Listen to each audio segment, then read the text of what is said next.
വയനാട് ദുരന്തഘട്ടത്തിലും തുറന്നും സംസ്ഥാനത്തിന് സഹായം നൽകാമെന്ന വാഗ്ദാനം ഉണ്ടായിരുന്നു. ഏറ്റവും ഒടുവിലും ആ വാഗ്ദാനം ലഭിച്ചിരുന്നു. പക്ഷേ പ്രത്യേക സഹായമൊന്നും ഇതേവരെ ലഭ്യമായിട്ടില്ല. ഈ കാര്യം മന്ത്രിസഭാ യോഗം ഇന്ന് ചർച്ച ചെയ്തു. അർഹമായ സഹായം എത്രയും വേഗം ലഭ്യമാക്കണമെന്ന് കേന്ദ്രത്തോട് ഒന്നുകൂടി ആവശ്യപ്പെടാനും കേന്ദ്രത്തിൻ്റെ ശ്രദ്ധയിൽ ഈ വിഷയം ഗൗരവമായി കൊണ്ടുവരുന്നതിനും മന്ത്രിസഭാ യോഗം ഇന്ന് തീരുമാനിച്ചിട്ടുണ്ട്. വയനാട്ടിലെ മുണ്ടക്കൈ ചൂരൽമല ഉരുൾപൊട്ടലിൽ മരിച്ചവർക്ക് സംസ്ഥാന നിയമസഭ ചരമോപചാരം അർപ്പിച്ചു. ദുരന്തം നേരിടാൻ കേന്ദ്ര സഹായം അനിവാര്യമാണ് എന്ന് മുഖ്യമന്ത്രി സഭയിൽ പറഞ്ഞു. കേന്ദ്ര സർക്കാരിൻ്റെ താത്കാലിക സഹായം പോലും ഇതുവരെ ലഭ്യമല്ലാത്തത് ദൗർഭാഗ്യകരമാണെന്ന് പ്രതിപക്ഷ നേതാവ് അഭിപ്രായപ്പെട്ടു. സഭയിലെ വിവിധ കക്ഷി നേതാക്കളും ഇതേ വികാരം പങ്കിട്ടു. അതേസമയം ദുരിതാശ്വാസം നൽകുന്നതിലെ കേന്ദ്ര നിലപാട് 3 ആഴ്ചയ്ക്കകം അറിയിക്കണമെന്ന് കേരള ഹൈക്കോടതി നിർദ്ദേശിച്ചു.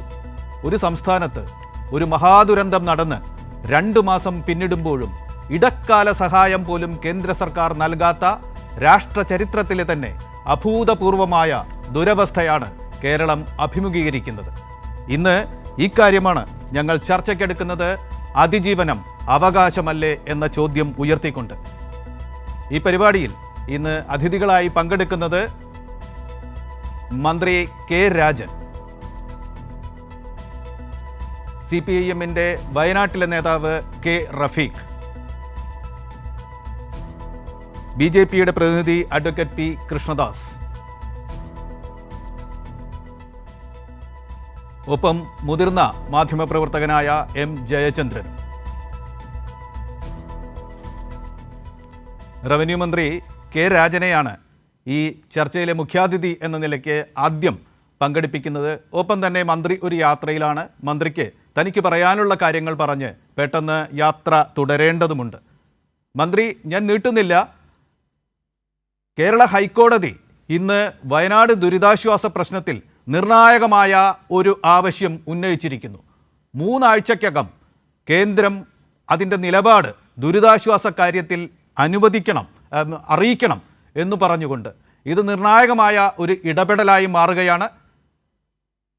എങ്ങനെയാണ് ഈ കോടതിയുടെ ഈ ആവശ്യപ്പെടലിനോട് കേരളം പ്രതികരിക്കുക? മിനിസ്റ്റർ. കേരളം സുമോമോട്ടോ കേരളത്തിൻ്റെ കോടതി നടത്തിയിട്ടുള്ള ഇടപെടലിൽ കേരളത്തിൻ്റെ മെമ്മോറാണ്ടം കണ്ടു. കോടതി അമിക്കസ് ക്യൂറികളോട് അത് പരിശോധിക്കാൻ പറഞ്ഞു. അമിക്കസ് ക്യൂറികൾ അത് പരിശോധിച്ച് മുന്നോട്ട് വെച്ചപ്പോൾ പ്രാഥമികമായി ഗുണകരമായത് വിലയിരുത്തിയ കോടതി 6 മാസത്തെ സമയമാണ് നൽകിയിട്ടുള്ളത്. 6 മാസക്കാലത്തെ സമയപരിധിക്കുള്ളിൽ ഒരു നീക്കവും നടത്തപ്പെട്ടിട്ടില്ല എന്ന് തിരിച്ചറിഞ്ഞപ്പോഴാണ് 3 ആഴ്ചയ്ക്കുള്ളിൽ, ഇനി വരുന്ന 3 ആഴ്ചയ്ക്കുള്ളിൽ ആ സഹായം നൽകണം എന്ന് കേന്ദ്രത്തിനോട് കോടതി കൂടി അഭ്യർത്ഥിച്ചിട്ടുള്ളത്. ഞാൻ ആവർത്തിച്ച് പറയുന്നു, STRF-ൻ്റെ മാനദണ്ഡം അനുസരിച്ചിട്ടുള്ള ചെറിയ സംഖ്യയല്ല. ചൂരൽമലയെ സമ്പൂർണ്ണമായി പുനഃസൃഷ്ടിക്കാൻ ആവശ്യമായ കേവലം വീടും അല്ലെങ്കിൽ പറമ്പും അല്ലെങ്കിൽ ഭൂമിയും കൊടുക്കുക എന്നല്ല ഗവൺമെൻറ്റിൻ്റെ ലക്ഷ്യം. എന്തെല്ലാമാണോ ഇവിടെ നഷ്ടപ്പെട്ടത്, മരണപ്പെട്ടവരെ തിരിച്ചു കൊടുക്കാൻ കഴിയില്ല എന്നുള്ളതൊഴിച്ചാൽ അവരുടെ ജോലി, അവരുടെ വിദ്യാഭ്യാസം, അവരുടെ തുടർ പഠനം, അവരുടെ മുന്നോട്ട് പോക്ക്, കൂലിവേല, കൃഷി, മൃഗസംരക്ഷണം ഉൾപ്പെടെ ഈ ദുരന്തമുണ്ടാകുന്നതിന് മുമ്പ് ചൂരൽമലയിലെ ജനങ്ങൾ അനുഭവിച്ചിരുന്ന എല്ലാ സൗകര്യങ്ങളിലേക്കും അവരെ തിരിച്ചു കൊണ്ടുവരിക എന്ന ലക്ഷ്യത്തിലേക്ക് പോകുമ്പോൾ കേരളം വളരെ പ്രതീക്ഷയോടെയാണ് കേന്ദ്ര ഗവൺമെൻറ്റിൻ്റെ സഹായം കാത്തിരിക്കുന്നത്. അത് STRF മാനദണ്ഡ പ്രകാരമല്ല, കേരളത്തിന് ലഭ്യമാകേണ്ട പ്രത്യേക പാക്കേജായി അതിനെ കാണണം. മറ്റു സംസ്ഥാനങ്ങൾക്ക് നിർലോഭമായി അത് വിതരണം ചെയ്തപ്പോൾ കേരളത്തിൻ്റെ ഈ ദുരന്തം വേണ്ടതുപോലെ കാണാൻ തയ്യാറായില്ല എന്ന പരാതിയാണ് ഇന്ന് നിയമസഭയിൽ കക്ഷി നേതാക്കൾ ഉൾപ്പെടെയുള്ള അംഗങ്ങൾ ഉന്നയിച്ചത് എന്ന കാര്യവും ഞാൻ ശ്രദ്ധയിൽപ്പെടുത്തുകയാണ്. മിനിസ്റ്റർ, കേരളം വീണ്ടും വീണ്ടും ഈ ആവശ്യം ഉന്നയിച്ചുകൊണ്ടിരിക്കുകയും കേന്ദ്രം സഹായം തരാതിരിക്കുകയും ചെയ്യുന്നു. ഒപ്പം തന്നെ കേന്ദ്രം ഔദ്യോഗികമായി എന്തുകൊണ്ട് സഹായം തരുന്നില്ല എന്ന് പറയുന്നില്ലെങ്കിലും കേന്ദ്ര നേതാക്കൾ പലരും വിശദീകരിക്കുന്നത് കേരളം ആവശ്യം വേണ്ടതുപോലെ ഉന്നയിച്ചിട്ടില്ല, ക്രമപ്രകാരം ഉന്നയിച്ചിട്ടില്ല, സമഗ്രമായി ഉന്നയിച്ചിട്ടില്ല എന്ന കാര്യമാണ്. കേന്ദ്രത്തെ കേരളം സമീപിച്ച രീതി എങ്ങനെയാണ്? അത് മാനദണ്ഡങ്ങൾ അനുസരിച്ച് മതിയായ ഒരു രീതിയിൽ തന്നെയാണോ? ആട്ടിൻകുട്ടിയെ കണ്ട ചെന്നായുടെ ന്യായം പോലെ ആയി കേന്ദ്രത്തിൻ്റെ ന്യായം മാറുന്നുണ്ടോ മിനിസ്റ്റർ? ഇതിനേക്കാൾ കുറഞ്ഞ ദുരന്തമുണ്ടായ സ്ഥലങ്ങളിൽ പോലും 3 സംസ്ഥാനങ്ങളിൽ പ്രത്യേകിച്ചും വലിയ വിധത്തിലുള്ള സഹായം പ്രഖ്യാപിച്ചിട്ടും കേരളത്തിലെ ദുരന്തത്തിൻ്റെ ഭാഗമായി ലഭ്യമാകുന്ന സഹായങ്ങൾ പ്രഖ്യാപിച്ചില്ല എന്നുള്ളത് തികച്ചും പ്രയാസകരമായ ഒരു കാര്യമാണ്. പണം നൽകിയില്ലെന്ന് മാത്രമല്ല, ഇതുമായി ബന്ധപ്പെട്ട നിലപാടുകളും ഇതിനകം ഗവൺമെൻറ് പ്രഖ്യാപിച്ചിട്ടില്ല.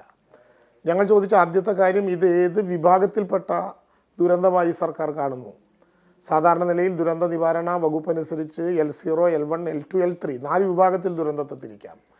ഒരു ദേശീയ ദുരന്തത്തിൻ്റെ തലത്തിലേക്ക് അതിനെ തിരിക്കണമെങ്കിൽ L3യിൽ പറയപ്പെടും പ്രകാരം ഡിസാസ്റ്റർ ഇൻ സീവിയർ നേച്ചർ എന്ന വിഭാഗത്തിൽ ഉൾപ്പെടുത്തണം എന്ന് കേന്ദ്രത്തിനോട് കേരളം അഭ്യർത്ഥിച്ചിരുന്നു. ആ കാര്യത്തിൽ ഇപ്പോഴും ഏത് വിഭാഗത്തിലാണ് കേരളത്തിലെ ദുരന്തം എന്ന് പ്രഖ്യാപിക്കാനായില്ല. അതിനൊരു പണവും ചെലവ് വരുന്ന കാര്യമല്ല. ദുരന്ത നിവാരണ വകുപ്പിലെ സെക്ഷൻ 13 പ്രകാരം ഇത്തരം ദേശസാൽകൃത ബാങ്കുകളിൽ ഇത്തരം മേഖലകളിലുണ്ടായ ദുരന്തബാധിതരുടെ കടങ്ങൾ പൂർണ്ണമായും മൊറട്ടോറിയം പ്രഖ്യാപിക്കാനും ആ കടങ്ങൾ നിലനിൽക്കെ തന്നെ പുതിയ ജീവനോപാധികൾക്ക് വേണ്ടിയിട്ടുള്ള ലോൺ നൽകാനും ആവശ്യമായിട്ടുള്ള നിയമപരമായ സാധ്യത ഉപയോഗിക്കണം എന്ന് കേന്ദ്ര ഗവൺമെൻറ്റിനോട് ആവശ്യപ്പെട്ടു. ഇതുവരെയും അതുമായി ബന്ധപ്പെട്ട നിലപാടുകളും പ്രഖ്യാപിക്കപ്പെട്ടിട്ടില്ല. സാധാരണ നിലയിൽ സമാശ്വാസ തൊഴിൽ എന്ന വിധത്തിൽ തൊഴിലുറപ്പ് പദ്ധതിയിൽ കൊടുക്കും പ്രകാരം 300 രൂപ വെച്ചൊരു കുടുംബത്തിലെ മുതിർന്ന 2 പേർക്ക് കൊടുക്കുന്ന സഹായം സ്റ്റേറ്റ് ഡിസാസ്റ്റർ മാനേജ്മെൻറ്റ് അതോറിറ്റിക്ക് പ്രഖ്യാപിക്കാനാകുന്നത് കേവലം 1 മാസത്തേക്കാണ്. എന്നാൽ 3 മാസത്തേക്കെങ്കിലും ആ സഹായം വേണം, NDMAക്ക് അങ്ങനെ നിശ്ചയിക്കാനുള്ള അധികാരമുണ്ട് എന്നത് കാണിച്ചും ഈ മെമ്മോറാണ്ടത്തിൽ സമർപ്പിക്കപ്പെട്ട ആവശ്യത്തിനും ഒരു മറുപടി ഉണ്ടായില്ല. കേരളം പൂർണ്ണമായിട്ടും വിശ്വാസത്തിൽ നിന്നോ പൂർണ്ണമായിട്ടും പ്രതീക്ഷയിൽ നിന്നോ കൈവിട്ടു പോയിട്ടില്ല. പ്രതീക്ഷിക്കുന്നുണ്ട് കേരളം. പ്രധാനമന്ത്രി കേരളത്തിൻ്റെ മുഖ്യമന്ത്രിയോട് പറഞ്ഞ വാക്ക് പെട്ടെന്ന് പ്രാവർത്തികമാക്കുമെന്ന് കരുതുന്നുണ്ട്. പക്ഷേ ഇത്ര നേരമായിട്ടും അതിനകത്തൊരു നിലപാടുണ്ടായില്ല എന്നുള്ളതിൽ നിയമസഭയ്ക്കകത്ത് പക്ഷഭേദമില്ലാത്ത ആളുകൾ എല്ലാം ഈ ദുരന്തത്തിൻ്റെ അടിയന്തര സാഹചര്യത്തിലും ആദരാഞ്ജലികൾ അർപ്പിക്കുന്ന അനുശോചന വേളയിലും പ്രകടിപ്പിക്കപ്പെട്ടത് ചൂരൽമലയിലെ മനുഷ്യനെ ഒറ്റപ്പെടുത്താൻ കേരളത്തിനാകില്ല എന്നുള്ളത് കൊണ്ട് തന്നെയാണ്. മിനിസ്റ്റർ, കേരള നിയമസഭ ഇക്കാര്യത്തിൽ ഇന്ന് ഒറ്റക്കെട്ടായി തന്നെയാണ് നിന്നത്. കേരളത്തിൻ്റെ വികാരം ഒരേ സ്വരത്തിൽ തന്നെയാണ് പ്രതിഫലിച്ചത്. UDF ഈ കാര്യത്തിൽ, കേരളത്തിൻ്റെ ഔപചാരിക പ്രതിപക്ഷമായ UDF ഇക്കാര്യത്തിൽ സർക്കാരിനോടൊപ്പം നിൽക്കുകയും ചെയ്തിട്ടുണ്ട്. എങ്കിൽ പോലും UDFിലെ നേതാക്കൾ പലപ്പോഴും പറയുന്നൊരു കാര്യം, കേരളം പോലും ഇത് വേണ്ടത്ര ആവശ്യപ്പെടുന്നില്ലല്ലോ, കേരളം വേണ്ടതുപോലെ ആവശ്യപ്പെട്ടിട്ട് ഞങ്ങൾ പിന്തുണയ്ക്കാം എന്ന ഒരു ധ്വനി കൂടി അതിൻ്റെ കൂടെ അവർ കൂട്ടിച്ചേർക്കുന്നുണ്ട്. ഒപ്പം തന്നെ BJP നേതാക്കളാവട്ടെ ഇതിൻ്റെ അപ്പുറത്തേക്ക് പോയിട്ട് കേരളം ഒരു കണക്കും കൊടുത്തിട്ടില്ല. കണക്കെവിടെ? കൊടുത്ത കണക്കെവിടെ? ചോദിച്ച സംഖ്യ എത്രയാണ്? അതിന് ആധാരമായ കണക്കുകൾ എന്തൊക്കെയാണ്? അതൊക്കെ കൊടുത്തു കഴിഞ്ഞിട്ടുണ്ടെങ്കിൽ കാര്യങ്ങൾ കിട്ടും. കേന്ദ്രത്തിൻ്റെ ഓരോ പൈസയും എങ്ങനെ ചെലവിടണം എന്നതിന് കൃത്യമായ മാനദണ്ഡങ്ങളുണ്ട്. ആ മാനദണ്ഡങ്ങൾ പാലിക്കാത്തത് കൊണ്ടാണ് പണം കൊടുക്കാത്തത് എന്ന സൂചന BJPയുടെ നേതാക്കളും നൽകുന്നുണ്ട്. മന്ത്രിയുടെ പ്രതികരണം. കേരളം കൊടുത്തിട്ട് ഇന്നേ വരെ കൊടുത്തിട്ടുള്ള എല്ലാ മെമ്മോറാണ്ടങ്ങളും 2016 മുതൽ അപ്ഡേറ്റ് ചെയ്യപ്പെട്ട വെബ്സൈറ്റിലുണ്ട്. 2012, 13 അവിടെ തന്നെ കൊടുത്ത 3 മെമ്മോറാണ്ടങ്ങൾ, അതിനെ തുടർന്ന് ഇതുവരെ കൊടുത്തിട്ടുള്ള എല്ലാ മെമ്മോറാണ്ടങ്ങളും കൃത്യമായി ഡിസാസ്റ്റർ മാനേജ്മെൻറ്റിൻ്റെ വെബ്സൈറ്റിൽ പ്രസിദ്ധീകരിക്കപ്പെട്ടിട്ടുണ്ട്. എല്ലാ മാനദണ്ഡങ്ങളും കൃത്യമായി പാലിച്ചാണ് ആ സഹായങ്ങൾ നൽകിയിട്ടുള്ളത്. ഞാൻ ചോദിക്കട്ടെ, വിമർശനത്തിന് വേണ്ടി കേരളം എല്ലാ മാനദണ്ഡങ്ങളും പാലിച്ചില്ല എന്നാണ് പരാതിയെങ്കിൽ, കേരളീയരായ കേരളത്തെ സ്നേഹിക്കുന്ന അത്തരം മന്ത്രിമാർ അങ്ങനെ എങ്കിൽ ചെയ്യേണ്ടത് എന്താണ്? ഇന്ന കാര്യങ്ങൾ അതിലില്ല എന്ന് പറയാനുള്ള ഒരു ഇടപെടൽ സാധാരണ നിലയിൽ കാണിക്കുമോ? അങ്ങനെ ഒന്നും ഉണ്ടായിട്ടില്ല. ഏറ്റവും കൃത്യതയോടെ ഗവൺമെൻറ്റിൻ്റെ മാനദണ്ഡങ്ങൾ അനുസരിച്ച് കേന്ദ്ര ഗവൺമെൻറ്റിൻ്റെ മുമ്പാകെ ആ മാനദണ്ഡങ്ങൾ വെച്ചിട്ടുണ്ട്. പിന്നെ ഇതിനെ ഒരു വലിയ വികാരമായിട്ടോ പ്രക്ഷോഭമായിട്ടോ ഇപ്പോൾ കൊണ്ടുവരണം എന്ന് ഗവൺമെൻറ് ആഗ്രഹിച്ചില്ല. കാരണം ചൂരൽമല നമ്മുടെ മനസ്സിൽ നീറുന്നൊരു ഓർമ്മയാണ്. ഏതെങ്കിലും വിധത്തിലൊരു ചെറിയ സഹായം പോലും അവർക്ക് ലഭ്യമാകാതിരുന്നുകൂടാ എന്നുള്ളത് കൊണ്ട് തന്നെ പ്രതീക്ഷയോടെ കേരളം കാത്തിരിക്കുകയാണ്. ഈ ഘട്ടത്തിൽ അത്രയേ പറയാനാകൂ. കേന്ദ്രം കേരളത്തിന് ആവശ്യമായ പണം അനുവദിക്കണം എന്ന് തന്നെയാണ് ഞങ്ങളുടെ ആവശ്യം. കേരളത്തിൻ്റെ ആ പ്രതീക്ഷ നഷ്ടപ്പെടുത്തരുത് എന്ന് തന്നെയാണ് ഉറച്ചുള്ള ഞങ്ങളുടെ അഭിപ്രായം. അതിലേക്ക് കേന്ദ്രം വന്നേ മതിയാകൂ. അത് കേരളത്തിൻ്റെ അവകാശമാണ്. മറ്റ് സംസ്ഥാനങ്ങളിലെല്ലാം അത് ലഭ്യമായതുമാണ്. അതുകൊണ്ട് ഏതെങ്കിലും വിധത്തിൽ ആരോടെങ്കിലുമുള്ള മമതയോ പ്രീണനമോ ഒന്നും നമ്മുടെ ചിന്തകളില്ല. നമുക്ക് മമതയും പ്രീണനവും ഉള്ളത് ചൂരൽമലയിൽ എല്ലാം നഷ്ടപ്പെട്ട മനുഷ്യരോടാണ്. എന്തു വന്നാലും അവരെ ചേർത്തു പിടിച്ചുകൊണ്ട് തന്നെ മുന്നോട്ട് പോകും എന്നാണ് ഭരണ പ്രതിപക്ഷ വ്യത്യാസമില്ലാതെ ഇന്ന് കേരളം ലോകത്തിനോട് പ്രഖ്യാപിച്ചിട്ടുള്ളത്. ആ നടപടികളുമായി മുന്നോട്ട് പോകും. വാദവിവാദങ്ങളും തർക്കവിതർക്കങ്ങളും ഒക്കെ തുടരട്ടെ. ചൂരൽമല നീറുന്ന മനസ്സോടെ കാത്തിരിക്കുകയാണ്. അതേ രീതിയിൽ തന്നെയാണ് കാര്യങ്ങൾ കാണേണ്ടതും. വന്യജീവികൾ ചുരമാന്തട്ടെ, സഞ്ചാരികളുടെ സംഘം മുന്നോട്ട് എന്നാണല്ലോ എല്ലാ പ്രസ്ഥാനങ്ങളിലെയും നയിക്കുന്ന ആപ്തവാക്യം. ചൂരൽമലയിൽ ദുരന്തമേഖലയിൽ അവിടെയുള്ള ഇപ്പോഴത്തെ അവസ്ഥ എന്താണ് സർക്കാർ ചെയ്യുന്നത്? സമാനതകളില്ലാത്ത വിധം ഒരു നാടിനെയും ലോകത്തെയും ഞെട്ടിച്ച അത്യന്തം ദുഃഖത്തിലാഴ്ത്തിയ ചൂരൽമല ദുരന്തം കഴിഞ്ഞ് 2 മാസം പിന്നിടുകയാണ്.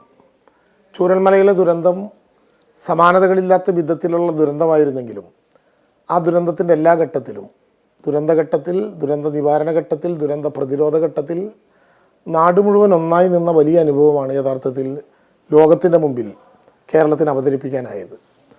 ചൂരൽമലയിൽ മരണമടഞ്ഞവരുടെയും അവരുടെ ബന്ധുക്കളുടെയും കാര്യത്തിൽ മാത്രമല്ല, ചൂരൽമലയിലെ ദുരന്തത്തിൻ്റെ പേരിൽ ഒറ്റപ്പെട്ട എല്ലാവരുടെയും പ്രശ്നങ്ങൾ പരിഹരിക്കാൻ എല്ലാവിധത്തിലുള്ള സഹായങ്ങളുമായി സർക്കാർ രംഗത്തിറങ്ങുകയുണ്ടായി.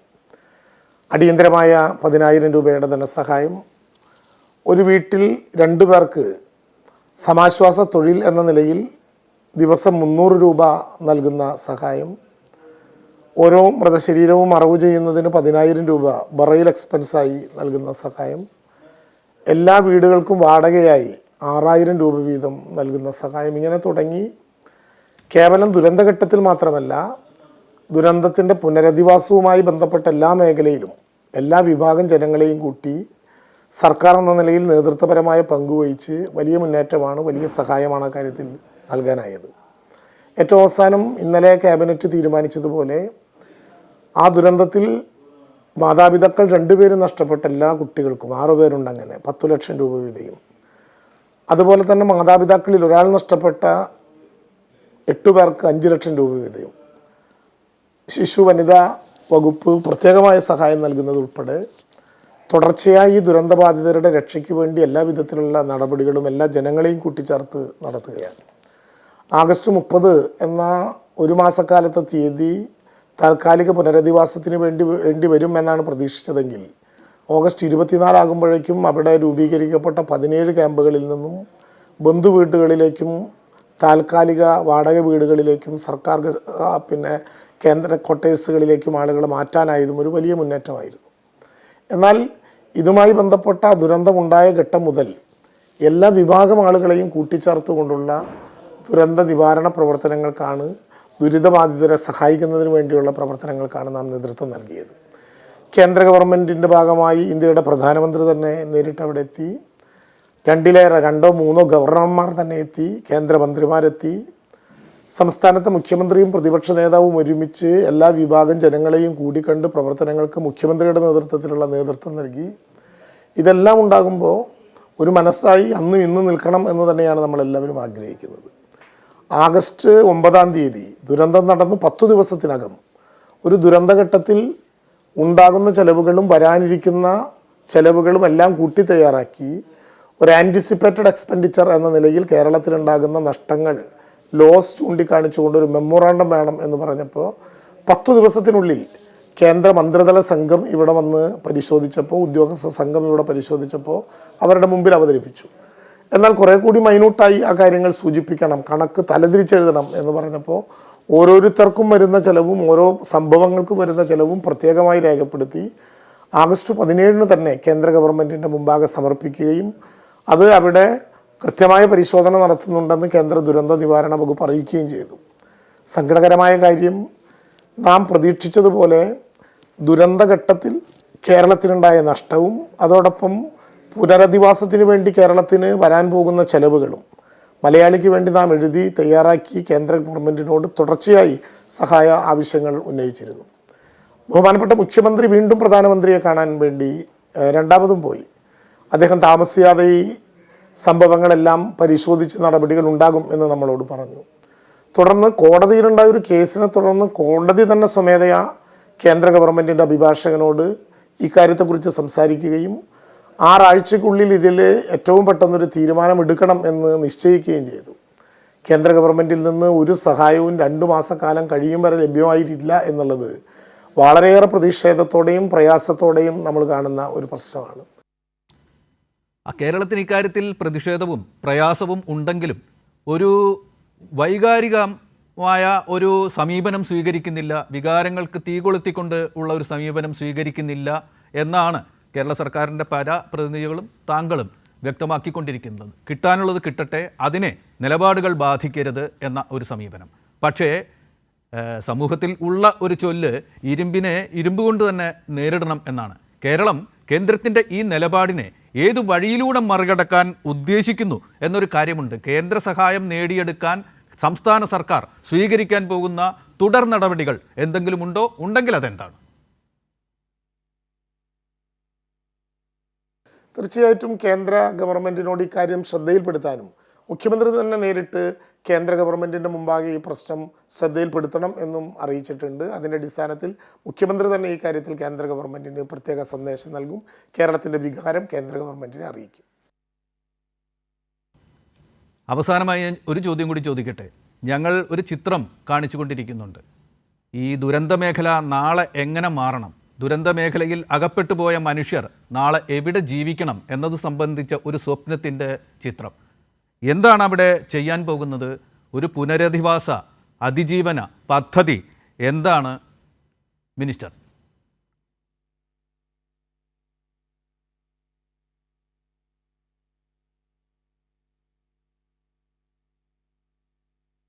കേരളത്തിലെ ഗവൺമെൻറ് പക്ഷേ ദുരന്ത നിവാരണത്തിൻ്റെ ഭാഗമായി എല്ലാ ജനങ്ങളെയും കൂട്ടി സ്ഥായിയായ പുനരധിവാസ പ്രക്രിയയ്ക്ക് പോവുകയാണ്. ഒരിടത്തും കേട്ടുകേൾവിയില്ലാത്തതുപോലെ 60 ദിവസം പൂർത്തിയാകുന്നതിന് മുമ്പ് ആ ദുരന്ത ബാധിതരെ മുഴുവൻ താമസിപ്പിക്കാൻ ആവശ്യമായിട്ടുള്ള സ്ഥലങ്ങൾ ഗവൺമെൻറ് കണ്ടെത്തി.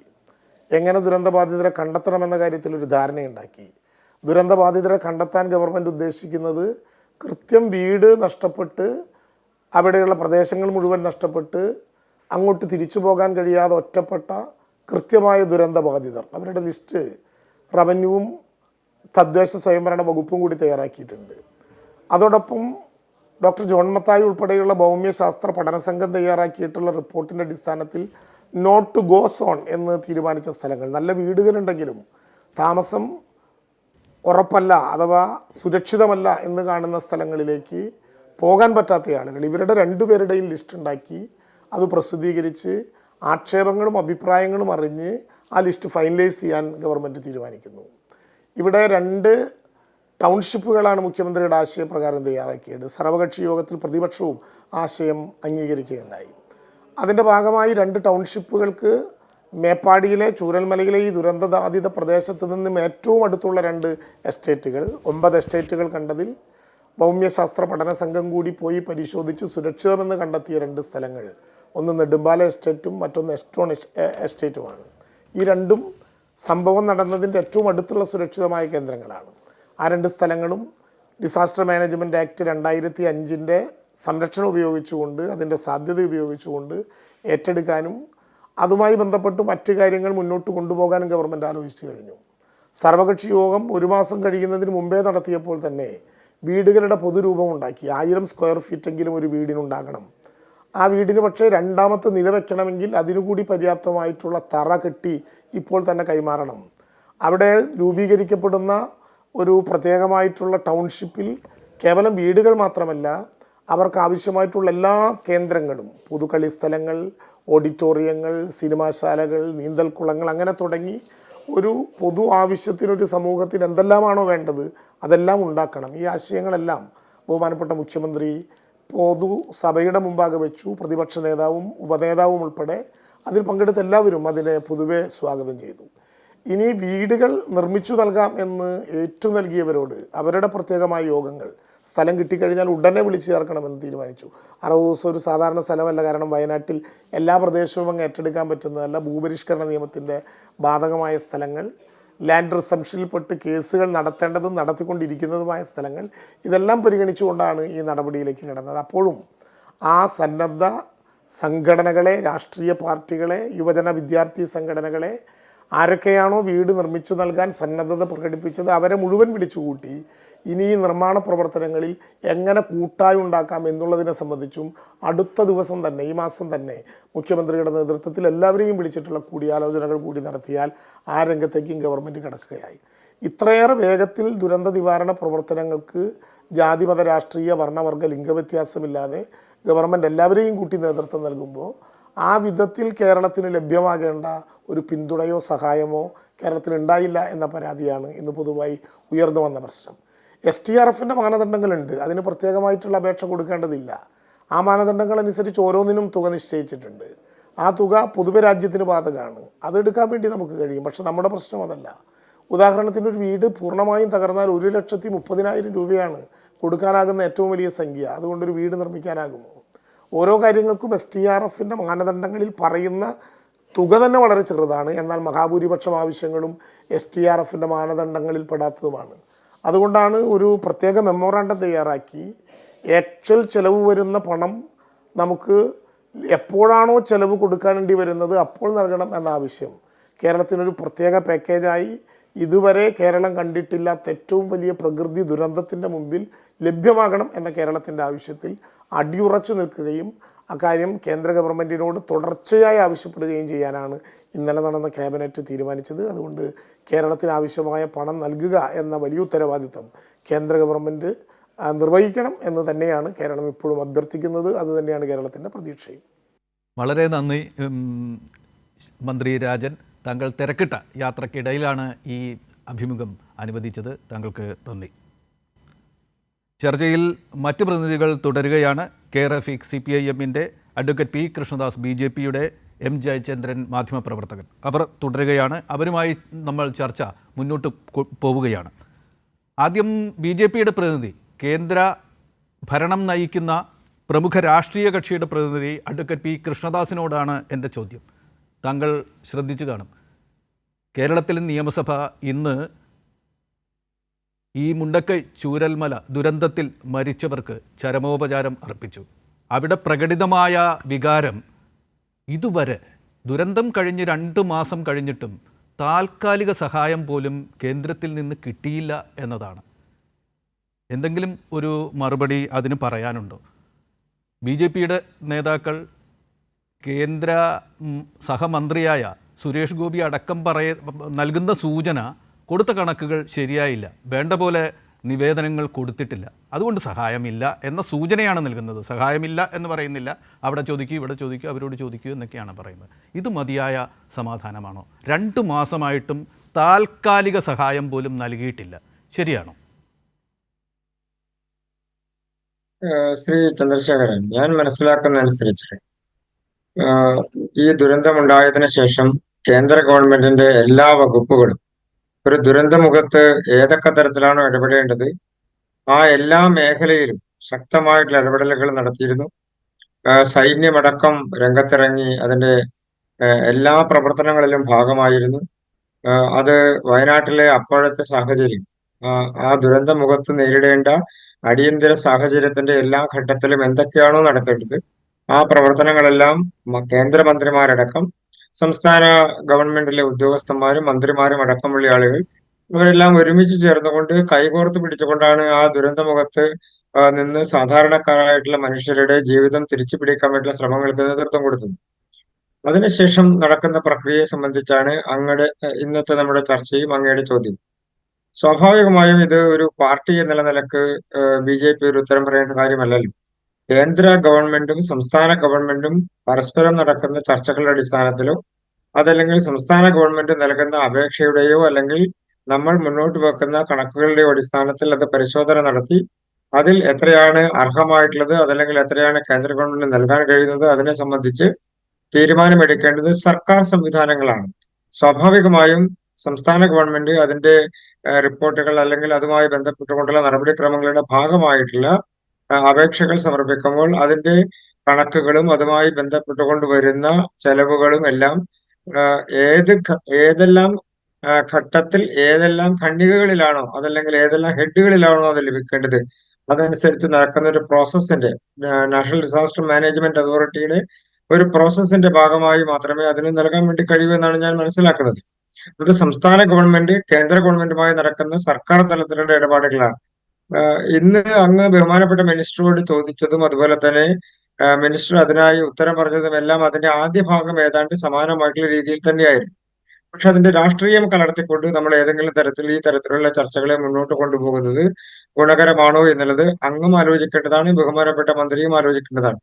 അതിന്റെ പ്രധാനപ്പെട്ട കാരണം ഈ ദുരന്തം ഉണ്ടായതിനു ശേഷം ബഹുമാനപ്പെട്ട പ്രധാനമന്ത്രി അടക്കം അങ്ങ് സൂചിപ്പിച്ചതുപോലെ കേന്ദ്രമന്ത്രിമാരും ഗവർണർമാരും അടക്കമുള്ള ആളുകൾ അവരെല്ലാം ഒത്തുചേർന്നുകൊണ്ട്, അത് ഞാനൊരു വിഭാഗം ആളുകൾ എന്നുള്ള നിലക്കല്ല, സംസ്ഥാന ഗവൺമെന്റിലെ എല്ലാ വിഭാഗം ആളുകളും ഉൾപ്പെടെ, അത് ത്രിതല പഞ്ചായത്ത് സംവിധാനങ്ങളിലെയും എല്ലാ ഭരണ സംവിധാനങ്ങളിലെയും പെട്ടിട്ടുള്ള ആളുകൾ ഒരുമിച്ച് ചേർന്നുകൊണ്ടാണ്, ഉദ്യോഗസ്ഥന്മാരടക്കമുള്ള ആളുകൾ ഒരുമിച്ച് ചേർന്നുകൊണ്ടാണ്, പോലീസും സേനയും എല്ലാവരും ഒരുമിച്ച് ചേർന്നുകൊണ്ടാണ് ദുരന്തമുഖത്ത് നിന്ന് കരകയറാനുള്ള ശ്രമങ്ങൾ നടത്തിക്കൊണ്ടിരിക്കുന്നത്.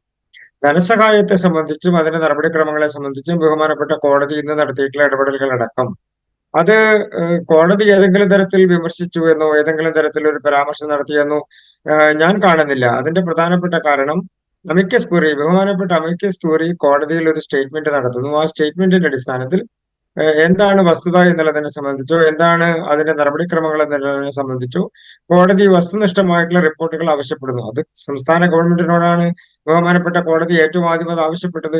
അത് കെൽസിയോടാണ് രണ്ടാമതായി ആവശ്യപ്പെട്ടത്, ഇതിന്റെ നടപടിക്രമങ്ങളെ സംബന്ധിക്കുന്ന കാര്യങ്ങൾ. അപ്പൊ സംസ്ഥാന ദുരന്ത നിവാരണ ഏജൻസിയുമായി ബന്ധപ്പെട്ടുകൊണ്ട് നടക്കുന്ന പ്രവർത്തനങ്ങളെ സംബന്ധിച്ചും അതിന്റെ നടപടിക്രമങ്ങളെ സംബന്ധിച്ചും ആരായുന്ന കൂട്ടത്തിലാണ് കോടതി അമിക്കസ് ക്യൂറിയുടെ അഭിപ്രായത്തിന്റെ അടിസ്ഥാനത്തിൽ കേന്ദ്ര ഗവൺമെന്റിനോട് എന്താണ് നടപടികൾ എന്നുള്ളത് അറിയിക്കണം എന്ന് പറഞ്ഞിട്ടുള്ളത്. അതിനപ്പുറത്തേക്ക് അതിൽ പ്രത്യേകമായി എന്തെങ്കിലും ഒരു കാര്യമുണ്ട് എന്ന് ഞാൻ വിശ്വസിക്കുന്നില്ല. മറ്റൊരു പ്രധാനപ്പെട്ട കാര്യം, ബഹുമാനപ്പെട്ട മുഖ്യമന്ത്രി അടക്കമുള്ള മന്ത്രിമാർ, സംസ്ഥാനത്തിന്റെ മന്ത്രിമാർ, അവർ ഔദ്യോഗികമായി അങ്ങനെ ഒരു പരാതി ഉന്നയിച്ചിട്ടില്ലല്ലോ. സംസ്ഥാന ഗവൺമെന്റിന് ആ തരത്തിലൊരു പരാതി ഉണ്ട്. സംസ്ഥാന ഗവൺമെന്റുമായി ബന്ധപ്പെട്ടുകൊണ്ട് കേന്ദ്രത്തിൽ നിന്ന് ഈ തരത്തിൽ പണം കിട്ടാനുണ്ട് എന്നുള്ളത് ഞങ്ങൾക്കൊരു കാലവിളംബമുണ്ടായി, ഞങ്ങൾക്കത് കിട്ടിയിട്ടില്ല, ഞങ്ങൾ അത് നേടാൻ വേണ്ടി കാത്തിരിക്കുകയാണ്. അങ്ങനെ ഒരു പരാതിയോ അങ്ങനെ ഒരു വിമർശനമോ സംസ്ഥാന സർക്കാരിന്റെ ഭാഗത്തുനിന്ന് ഔദ്യോഗികമായി ഞാൻ കേട്ടിട്ടില്ല. ഇനി അങ്ങനെയൊക്കെ കേട്ടെങ്കിൽ തിരുത്താം, അതിൽ തെറ്റൊന്നും കാണുന്നില്ല. പക്ഷേ കേന്ദ്രത്തിൽ നിന്ന് കിട്ടുന്നതിനുള്ള മാനദണ്ഡം അത് ഏത് മാനദണ്ഡത്തിന്റെ അടിസ്ഥാനത്തിലാണെങ്കിലും, അത് ഉദ്യോഗസ്ഥന്മാരാണെങ്കിലും ഗവൺമെന്റിന്റെ ഭാഗത്തു നിന്നുള്ള തീരുമാനത്തിന്റെ കാര്യത്തിലാണെങ്കിലും അത് എടുക്കേണ്ടതാണ്.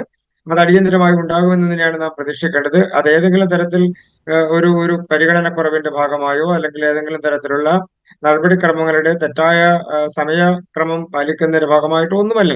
ഞാൻ മനസ്സിലാക്കുന്നത് അതൊരു നടപടിക്രമം പൂർത്തിയാക്കിയതിനു ശേഷം ലഭിക്കുന്ന പ്രോസസ്സിന്റെ ഭാഗമാണ്. കേരളത്തിന് ധനസഹായം കൊടുക്കാത്ത കേന്ദ്ര ഗവൺമെന്റാണ് കേന്ദ്രത്തിലിരിക്കുന്നത്. BJPയുടെ ഗവൺമെന്റ് ആ തരത്തിലുള്ള ഗവൺമെന്റാണ്. അങ്ങനെ ഒരു പരാതി ബഹുമാനപ്പെട്ട മുഖ്യമന്ത്രി 2 തവണ ഡൽഹിയിൽ പോയി പ്രധാനമന്ത്രിയെ കണ്ടതിന് ശേഷം അദ്ദേഹം മാധ്യമങ്ങളോട് പറയുകയോ അല്ലെങ്കിൽ ഏതെങ്കിലും തരത്തിൽ പൊതുസമൂഹത്തിൽ പറയുകയോ ചെയ്തിട്ടില്ലല്ലോ. അതിന്റെ അർത്ഥം സംസ്ഥാന സർക്കാരും കേന്ദ്ര ഗവൺമെന്റും തമ്മിൽ ഈ കാര്യത്തിൽ സുദൃഢമായിട്ടുള്ള ഒരു ബന്ധത്തിന്റെ അടിസ്ഥാനത്തിൽ അവർ അത് കൃത്യമായി മുന്നോട്ട് കൊണ്ടുപോകുന്നതിനുള്ള ആലോചനകൾ നടക്കുന്നു എന്നുള്ളതാണ്. അതിനർത്ഥം അവിടെ എല്ലാം പരിഹരിക്കപ്പെട്ടു എന്നല്ലല്ലോ. അങ്ങനെ ഒരു വിവക്ഷ കോടതിയിലും ഇന്ന് വന്നിട്ടില്ല. കോടതിയും അതിൽ പരാതികളുള്ള ആളുകളെ സംബന്ധിച്ച് ഇനിയും കഷ്ടനഷ്ടങ്ങൾ അനുഭവിക്കുന്ന ആളുകൾക്ക് കിട്ടേണ്ട സാഹചര്യങ്ങളെ സംബന്ധിച്ച് അത് കിട്ടാനുള്ള സമയം എത്രയും പെട്ടെന്ന് ചുരുക്കി നൽകണം എന്നുള്ളത് മാത്രമാണ്. ഒരാഴ്ചക്കുള്ളിൽ അതിൽ നടപടി ഉണ്ടാകണം, താമസ സ്ഥലം ഒരുക്കാത്ത ആളുകൾക്ക് നടപടി ഉണ്ടാകണം എന്നെല്ലാമാണ്. അവിടെ ഇനിയും പരിഹരിക്കപ്പെടേണ്ട നിരവധി ആ പ്രദേശമടക്കം പുനർനിർമ്മിക്കേണ്ടതോ അല്ലെങ്കിൽ അവർക്ക് സൗകര്യങ്ങൾ ഒരുക്കേണ്ടതോ ആയിട്ടുള്ള സാഹചര്യങ്ങളുണ്ട്. അതിന്റെ സമയവും സാഹചര്യവും അതുമായി ബന്ധപ്പെട്ടുള്ള നടപടിക്രമങ്ങളും സംസ്ഥാന ഗവൺമെന്റിന്റെ ഭാഗത്തുനിന്നും കേന്ദ്ര ഗവൺമെന്റിന്റെ ഭാഗത്തുനിന്നും പൂർത്തിയാക്കാനുണ്ട്, പുരോഗമിച്ചുകൊണ്ടിരിക്കുന്നുണ്ട്, ശക്തമായി നടക്കുന്നുണ്ട് എന്നാണ് ഞാൻ മനസ്സിലാക്കുന്നത്. അതിന്റെ ഒരു പ്രധാനപ്പെട്ട കാരണം കേന്ദ്ര മന്ത്രിസഭയിലെ അംഗങ്ങളും ഒപ്പം തന്നെ കേന്ദ്ര ഗവൺമെന്റിൽ ഇതുമായി ബന്ധപ്പെട്ടുകൊണ്ട് നടപടികൾ സ്വീകരിക്കേണ്ട ഉദ്യോഗസ്ഥന്മാരും റിപ്പോർട്ടുകൾ തയ്യാറാക്കേണ്ടവരും അടക്കമുള്ള ആളുകൾ അവിടെ പ്രത്യേകമായിട്ടുള്ള അന്വേഷണ സംഘം വന്നിരുന്നു. അതിന്റെ പരിശോധനകൾ നടത്തിയിരുന്നു, അതിന്റെ കണക്കെടുപ്പുകൾ നടത്തിയിരുന്നു. അപ്പൊ അതെല്ലാം സൂചിപ്പിക്കുന്നത് വളരെ ഗൗരവമായി തന്നെ വളരെ ദ്രുതഗതിയിൽ അതിന്റെ നടപടിക്രമങ്ങൾ പൂർത്തിയാക്കണമെന്നുള്ള ഉദ്ദേശത്തോടു കൂടി തന്നെയാണ് കേവലം ഒരു 10 ദിവസത്തിനുള്ളിൽ തന്നെ പ്രധാനമന്ത്രി അടക്കമുള്ള ആളുകൾ അവിടെ വന്നതിന്റെ പ്രദേശം സന്ദർശിക്കുകയും അതിനെക്കുറിച്ചുള്ള റിപ്പോർട്ടുകൾ തയ്യാറാക്കുകയും നടപടികൾ സ്വീകരിക്കുകയെല്ലാം ചെയ്തിട്ടുണ്ട്. പിന്നെ അതിന്റെ ഇടയിൽ നടക്കുന്ന കാര്യങ്ങൾ എന്ന് പറയുന്നത് രണ്ട് സർക്കാരുകൾ തമ്മിൽ നടക്കുന്ന നടപടികൾ യെസ്. പൂർത്തിയാക്കേണ്ടതായിട്ടുള്ള കാര്യങ്ങളുടെ ഭാഗം മാത്രമേ ഉള്ളൂ എന്നാണ് ഞാൻ മനസ്സിലാക്കുന്നത്. അഡ്വക്കേറ്റ് കൃഷ്ണദാസ് തിരിച്ചു വരാം, അതിനപ്പുറത്തേക്ക് ഏതെങ്കിലും തരത്തിലുള്ള ഒരു അതെ, ചർച്ചയ്ക്ക് പ്രസക്തി ഉണ്ടെന്ന് ഞാൻ കാണുന്നില്ല. ശരി, ഞാൻ തിരിച്ചു വരാം. കെ റഫീഖ്, ഞാൻ താങ്കളിലേക്കാണ് വരുന്നത്. അഡ്വക്കേറ്റ് കൃഷ്ണദാസ് ഇവിടെ അവതരിപ്പിച്ച കാര്യങ്ങൾ കേട്ടിരിക്കും. BJP പറഞ്ഞുകൊണ്ടിരിക്കുന്ന കാര്യങ്ങളാണ്. ഇതിൽ കക്ഷി രാഷ്ട്രീയം കലർത്തരുത് എന്ന അദ്ദേഹത്തിൻ്റെ അഭ്യർത്ഥന നമ്മളെല്ലാവരും മുഖവിലേക്ക് എടുക്കേണ്ടത് തന്നെയാണ്. പക്ഷേ അദ്ദേഹം ആദ്യം അടിയന്തര കാര്യങ്ങൾ കേന്ദ്ര സർക്കാർ എങ്ങനെ ചെയ്തു എന്ന് പറഞ്ഞു. അതിലൊരു തർക്കം ഉണ്ടായിട്ടില്ല. രണ്ടാമത്തെ കാര്യം, സഹായം അഭ്യർത്ഥിച്ചിട്ട് വൈകിക്കൊണ്ടിരിക്കുന്നു എന്ന ആ ഒരു പരാതി സംസ്ഥാന സർക്കാരിനില്ല എന്നാണ് അദ്ദേഹം പറഞ്ഞത്. ഇന്നലത്തെ മന്ത്രിസഭാ യോഗം തന്നെ ഔപചാരികമായി വീണ്ടും ആവശ്യപ്പെട്ടിട്ടുണ്ട്. അടിയന്തര സഹായം പെട്ടെന്ന് ലഭിക്കേണ്ടതുണ്ട് എന്ന് ആവശ്യപ്പെട്ടിട്ടുണ്ട്. ഇന്നലെ മുഖ്യമന്ത്രി അത് വാർത്താ സമ്മേളനത്തിൽ പറഞ്ഞിരുന്നു. അത് കേൾപ്പിച്ചുകൊണ്ടാണ് ഞങ്ങൾ ഈ പരിപാടി തന്നെ തുടങ്ങിയത്. എങ്കിലും അദ്ദേഹം അങ്ങനെ പറയുന്നു. ഔപചാരികമായി കേരള സർക്കാരിന് അങ്ങനെ ഒരു പരാതിയില്ല. ഇനി ഉണ്ടെങ്കിൽ തന്നെ അത് രണ്ട് സർക്കാരുകൾ തമ്മിലുള്ള ഇടപാടാണ്, അതിന് സമയം എടുക്കും എന്ന്. ഇതങ്ങനെ തന്നെയാണോ സംഭവിച്ചിരിക്കുന്നത്? അടിയന്തരമായി കേന്ദ്ര സർക്കാർ വേണ്ട കാര്യങ്ങളൊക്കെ ചെയ്തു, ബാക്കി കാര്യങ്ങൾ വൈകും എന്നതാണോ? അടിയന്തര സഹായം പോലും മറ്റ് സംസ്ഥാനങ്ങളുടെ കാര്യത്തിൽ അടിയന്തര സഹായം ഇത്തരത്തിലുള്ള നടപടികൾക്കൊന്നും കാത്തു നിൽക്കാതെ കൊടുത്തു. കേരളത്തിലുണ്ടായത് ഇന്ത്യയിൽ റിപ്പോർട്ട് ചെയ്യപ്പെട്ടതിൽ ഏറ്റവും വലിയ ഉരുൾപൊട്ടൽ ദുരന്തമാണ് എന്നാണ് ഇന്ന് നിയമസഭയിൽ മുഖ്യമന്ത്രി പറഞ്ഞ വാക്യം. അതുണ്ടായിരിക്കെ അടിയന്തര സഹായം പോലും ലഭിച്ചില്ല എന്ന ഇപ്പോൾ ചർച്ച ചെയ്യുന്ന പരാതി കേരള സർക്കാരിന് ഇല്ലാത്തതാണോ? താങ്കൾ വയനാടിൻ്റെ മണ്ണിൽ നിന്നാണ് വരുന്നത്. ആ മണ്ണിൽ നിന്ന് നോക്കുമ്പോൾ ഇപ്പോൾ കൃഷ്ണദാസ് പറഞ്ഞ കാര്യങ്ങളോട് എങ്ങനെ പ്രതികരിക്കും റഫീഖ്? അല്ല, ഇവിടെ ഈ BJPയുടെ പ്രതിനിധി പറഞ്ഞ വാദം ഒരു തരത്തിലും ശരിയായ വാദമല്ല. ഇപ്പോൾ വയനാട്ടുകാരെ സംബന്ധിച്ച് മാത്രമല്ല, ലോകം തന്നെ വലിയ ഞെട്ടലോടുകൂടി കണ്ട ഒരു ദുരന്തമാണ് ചുരൽമലയിൽ ഉണ്ടായതെന്ന് നമുക്ക് എല്ലാവർക്കും അറിയാം. ഇവിടെ കക്ഷി രാഷ്ട്രീയത്തിന്റെ പ്രശ്നമല്ല. ഇവിടെ അർഹതപ്പെട്ടിട്ടുള്ള ഒരു ഗവൺമെന്റിന്റെ ഭാഗത്തു നിന്ന് കിട്ടേണ്ട കൃത്യമായിട്ടുള്ള ഒരു സഹായം ഇവിടെ ലഭിക്കുന്നില്ല എന്നുള്ള യഥാർത്ഥ പ്രശ്നമാണ് വിഷയം. ഇത് കക്ഷി രാഷ്ട്രീയത്തിന്റെ അടിസ്ഥാനത്തിൽ ഒരു രാഷ്ട്രീയ വിമർശനമല്ല. അങ്ങനെ അല്ല ഇതിനെ കാണേണ്ടത്. കാരണം ഈ നാട്ടിലുള്ളത് ജനങ്ങളാണ്, ഇന്ത്യൻ പൗരന്മാരാണ്. കേന്ദ്ര ഗവൺമെന്റ് തീർച്ചയായും ഇത്തരമൊരു ദുരന്തത്തിന് അടിയന്തര സഹായം നൽകേണ്ടതായിട്ടുണ്ട്. ഇവിടെ റിപ്പോർട്ട് വന്നില്ല എന്ന ചർച്ചയ്ക്കൊന്നും ഒരു പ്രസക്തിയുമില്ല. ഒരുപാട് തവണ വിശദീകരിക്കപ്പെട്ട് കഴിഞ്ഞതാണ്. ഓഗസ്റ്റ് മാസം 18-ാം തീയതി കൃത്യമായ വിശദമായ റിപ്പോർട്ട് നൽകിയതാണ്. പ്രധാനമന്ത്രി ഇവിടെ സന്ദർശിച്ചപ്പോൾ വയനാട്ടിലെ ജനങ്ങൾ, ദുരിതബാധിത പ്രദേശത്തെ ജനങ്ങളെല്ലാം വലിയ പ്രതീക്ഷയോടുകൂടി നോക്കിക്കണ്ടു. കേരളത്തിലെ ഗവൺമെന്റ് വലിയ പ്രതീക്ഷയോട് കണ്ടു. അതിനടിസ്ഥാനത്തിൽ മുഖ്യമന്ത്രിക്ക് മുമ്പിൽ കാര്യങ്ങൾ അവതരിപ്പിച്ചു. അപ്പോൾ പ്രധാനമന്ത്രി പറഞ്ഞു ഡീറ്റെയിൽ ആയിട്ടുള്ള റിപ്പോർട്ട് വേണമെന്ന് പറഞ്ഞു. അതിനടിസ്ഥാനത്തിൽ ഓഗസ്റ്റ് മാസം 18-ാം തീയതി കൃത്യമായ റിപ്പോർട്ട് നൽകി. ഇപ്പോ എത്ര ദിവസങ്ങൾ പിന്നിടുന്നു? ദുരന്തമുണ്ടായിട്ട് 2 മാസം പിന്നിടുമ്പോഴും ഒരു നയാ പൈസ പോലും നൽകാൻ വേണ്ടി തയ്യാറായില്ല എന്ന് പറയുന്നത് രാഷ്ട്രീയ വിമർശനമായിട്ടല്ല കാണേണ്ടത്, ജനങ്ങളോടുള്ള വെല്ലുവിളിയായിട്ടാണ് ഇതിനെ കാണേണ്ടതായിട്ടുള്ളത്. നിങ്ങൾ നോക്കൂ, നിങ്ങൾ നേരത്തെ ഇവിടെ അവതാരകൻ തന്നെ സൂചിപ്പിച്ചതുപോലെ ഈ ദുരന്തവുമായി ബന്ധപ്പെട്ടുകൊണ്ട് പ്രധാനമന്ത്രി വന്നപ്പോൾ ഫണ്ട് പ്രഖ്യാപിക്കുന്നതാണ് നമ്മൾ പ്രതീക്ഷിച്ചത്. കാരണം വേറെ ചില സ്ഥലങ്ങളിൽ, മറ്റു ചില സംസ്ഥാനങ്ങളിൽ, ഇപ്പോ തെലുങ്കാനയും ആന്ധ്രയും, അവിടെ ഉണ്ടായിട്ടുള്ള മരണം എന്ന് പറയുന്നത് തെലുങ്കാനയിൽ 16-ഉം അതുപോലെ തന്നെ ആന്ധ്രയിൽ 19-ഉമാണ്. 35 മരണമാണ് അവിടെ ഉണ്ടായത്. അവിടെ 3448 കോടി രൂപയാണ് NDRFന്റെ ഭാഗമായി, ദേശീയ ദുരന്ത നിവാരണ ഫണ്ടിന്റെ ഭാഗമായി നൽകിയിട്ടുള്ളത്. അവിടെ ഒരു റിപ്പോർട്ടും കൊടുക്കേണ്ട സാഹചര്യം ഉണ്ടായില്ല. ഒരു റിപ്പോർട്ടും കൊടുത്തില്ല. മന്ത്രിമാർ വന്ന് പ്രഖ്യാപിക്കുകയാണ്. BJP ഭരിക്കുന്ന ത്രിപുരയിൽ 40 കോടി രൂപ പ്രഖ്യാപിക്കാൻ അവിടെ വേറെ റിപ്പോർട്ടിന്റെയോ മറ്റോ ഒരു ആവശ്യം ഉണ്ടായില്ല. അവിടെ കേന്ദ്രമന്ത്രിമാർ വന്ന് നേരിട്ട് പ്രഖ്യാപിക്കുകയാണ്. എന്നാൽ നിങ്ങൾ സൂചിപ്പിച്ചതുപോലെ ഇന്ത്യ കണ്ട ഏറ്റവും വലിയ ഉരുൾപൊട്ടൽ ഉണ്ടായിട്ട് ഒട്ടനവധി 300ഓളം ആളുകൾ, 241 പേർ മരിക്കുകയും ബാക്കി ഒരുപാട് പേര് മിസ്സിംഗ് ആവുകയും ഒക്കെ ചെയ്തിട്ടുള്ള ഈ ഒരു വളരെ പ്രധാനപ്പെട്ട ദുരന്തത്തിൽ 2 മാസം പിന്നിടുമ്പോഴും ഒരു പണം പോലും നീക്കിവെക്കാൻ തയ്യാറാവുന്നില്ല എന്ന് പറയുമ്പോൾ വലിയ പ്രതിഷേധം അർഹിക്കുന്ന വിഷയം തന്നെയാണ്. കേന്ദ്ര ഗവൺമെന്റ് കേരളത്തോട് പലതരത്തിലുള്ള അവഗണനകൾ നമ്മുടെ മുമ്പിലുണ്ട്. അത് രാഷ്ട്രീയമായി തന്നെ നമ്മൾ പറഞ്ഞിട്ടുണ്ട്, നേരത്തെ വിശദീകരിക്കപ്പെട്ടിട്ടുണ്ട്. പലതരത്തിലുള്ള അവഗണന ഉണ്ട്. ഇത് മറ്റ് ഫണ്ടുകൾ നൽകുന്ന കാര്യത്തിൽ മാത്രമല്ല അവഗണന. ഇവിടെ നമ്മുടെ ഒരു പ്രതീക്ഷ, ഈ ദുരന്തം ഏറ്റവും വലിയൊരു ദുരന്തമായത് കൊണ്ട് തന്നെ കേന്ദ്ര ഗവൺമെന്റിന്റെ ഭാഗത്തു നിന്നും ഫണ്ട് ലഭിക്കുമായിരുന്നു എന്നാണ് നമ്മൾ പ്രതീക്ഷയുണ്ടായിരുന്നു. പക്ഷെ ഇപ്പോൾ നമ്മുടെ അനുഭവം, ഈ 2 മാസത്തെ അനുഭവം വെച്ചുകൊണ്ട് പറയുമ്പോൾ മുമ്പുണ്ടായിരുന്ന അതേ അനുഭവങ്ങളിലേക്ക് തന്നെ പോകുന്നു എന്നാണ് കാണേണ്ടത്. നിങ്ങളൊക്കെ 2013, 2014 മണ്ണിടിച്ചിലിൽ അന്നത്തെ പ്രപ്പോസൽ കൊടുത്തത് 503 കോടി രൂപയാണ്. ഒരു നയാ പൈസ ആ ഘട്ടത്തിൽ നൽകിയില്ല. 2014 മഴക്കെടുതിയുമായി ബന്ധപ്പെട്ട് 258 കോടി രൂപയുടെ പ്രപ്പോസൽ കൊടുത്തപ്പോൾ 1 രൂപ നൽകിയില്ല. കേന്ദ്രം ഭരിക്കുന്നത് നരേന്ദ്രമോദിയാണ്. 2016 പുറ്റിങ്ങൽ വെടിക്കെട്ട് അപകടത്തിൽ 48 കോടിയുടെ പ്രപ്പോസൽ കൊടുത്തപ്പോൾ 1 രൂപ നൽകിയില്ല. 2019 വെള്ളപ്പൊക്കത്തിൽ 20,100 രൂപയുടെ പ്രപ്പോസൽ കൊടുത്തപ്പോൾ 1 രൂപ കോടിയുടെ പ്രപ്പോസൽ കൊടുത്തപ്പോൾ 1 രൂപ നൽകിയില്ല. ഞാൻ വിശദാംശങ്ങളെ കടക്കുന്നില്ല. ഞാൻ പറഞ്ഞത് നമ്മുടെ മുമ്പിലുള്ള അനുഭവം അങ്ങനെയാണ്. പക്ഷെ ഇപ്പോൾ നമ്മൾ പ്രതീക്ഷിച്ചത് അതേപോലുള്ള അനുഭവം അല്ല. പകരം പ്രധാനമന്ത്രി നേരിട്ടെത്തുന്നു, കേന്ദ്രമന്ത്രിമാർ നേരിട്ടെത്തുന്നു. ഇത് ഇന്ത്യ കണ്ട ഏറ്റവും വലിയ ഉരുൾപൊട്ടൽ ദുരന്തമാണ്. അതുകൊണ്ട് തന്നെ ഇത്രയേറെ ആളുകൾ മരിച്ചതാണ്. നാഷണൽ മീഡിയാസ് ഉൾപ്പെടെ വലിയ രൂപത്തിൽ ചർച്ച ചെയ്യപ്പെട്ടു. ഇന്റർനാഷണൽ മീഡിയാസ് ഉൾപ്പെടെ ഈ കാര്യം വാർത്തകൾ വരുന്ന സാഹചര്യമുണ്ടായി. അന്തർദേശീയ തലത്തിലുള്ള നേതാക്കന്മാർ പലരും സഹായ വാഗ്ദാനങ്ങളും മറ്റും പ്രതികരിക്കുന്ന സാഹചര്യമുണ്ടായി. ആ ഘട്ടത്തിലെങ്കിലും ഇതുപോലുള്ളൊരു ദുരന്തത്തിൽ വയനാട്ടിലെ ജനങ്ങളെ കൈചേർത്ത് പിടിച്ചുകൊണ്ടുള്ള സമീപനം സ്വീകരിക്കുമെന്ന് നമ്മൾ പ്രതീക്ഷിച്ചിരുന്നു. പക്ഷെ കേന്ദ്ര ഗവൺമെന്റ് ഇതുവരെ അതിന് തയ്യാറായില്ല എന്നത് ഏറ്റവും പ്രതിഷേധാർഹമാണ്. ഞാൻ ഒരു കാര്യം കൂടെ സൂചിപ്പിക്കട്ടെ. ഇവിടെ കേരളത്തിലെ സർക്കാർ ചെയ്തൊരു കാര്യമുണ്ട്. കേരളത്തിലെ സർക്കാർ ഇത് അതിതീവ്ര സ്വഭാവമുള്ള ദുരന്തമായി പ്രഖ്യാപിച്ചു.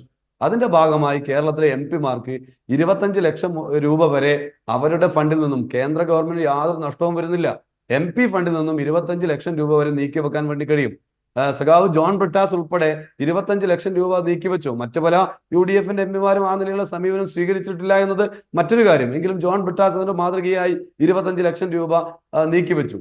അത് അങ്ങനെ നീക്കിവെക്കാൻ അദ്ദേഹത്തിന് സാധിച്ചത് കേരളത്തിലെ സർക്കാർ അതിതീവ്ര സ്വഭാവമുള്ള ദുരന്തമായി ഇതിനെ പ്രഖ്യാപിച്ചത് കൊണ്ടാണ്. ഒരു ഛേദവുമില്ലാതെ കേന്ദ്ര ഗവൺമെന്റ് ചെയ്യാൻ പറ്റുന്ന ഒരു കാര്യമുണ്ട്.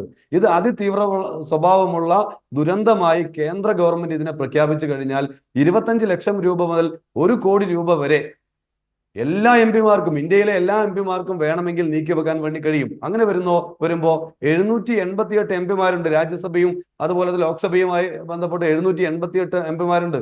അതിൽ അങ്ങനെ ഒരു പണം നീക്കി വെച്ചിരുന്നെങ്കിൽ വലിയ രൂപത്തിലുള്ള തുക കേരളത്തിൽ ലഭിക്കുമായിരുന്നല്ലോ. അങ്ങനെ ഒരൊറ്റ ഉത്തരവിറക്കിയാൽ മാത്രം ലഭിക്കുന്ന തുകയുണ്ട്. കേന്ദ്ര ഗവൺമെന്റ് 1 രൂപയുടെ നയാ പൈസയുടെ നഷ്ടം വരാത്ത രൂപത്തിൽ അതിന് പോലും കേന്ദ്ര ഗവൺമെന്റ് തയ്യാറായിട്ടില്ല. വളരെ ഗൗരവമായി കേരളീയ സമൂഹം ഇത് ചർച്ച ചെയ്യപ്പെടുകയാണ്. വയനാട്ടിലെ ജനങ്ങളുടെ ഭാഗത്തു നിന്നും വലിയ രൂപത്തിലുള്ള പ്രതിഷേധം ഉയരുകയാണ്. അതിന്റെ ഭാഗമായിട്ട് ഇപ്പം വയനാട്ടിലെ ദുരന്ത ബാധിത മേഖലയിലുള്ള ആളുകൾ 7-ാം തീയതി കേന്ദ്ര സർക്കാർ ഓഫീസിന് മുമ്പിൽ ഇവിടെ പ്രതിഷേധ സത്യാഗ്രഹം ഇരിക്കാൻ തീരുമാനിച്ചിരിക്കുന്നു. 7-ാം തീയതി LDF അതിന് പിന്തുണ പ്രഖ്യാപിച്ചിട്ടുണ്ട്.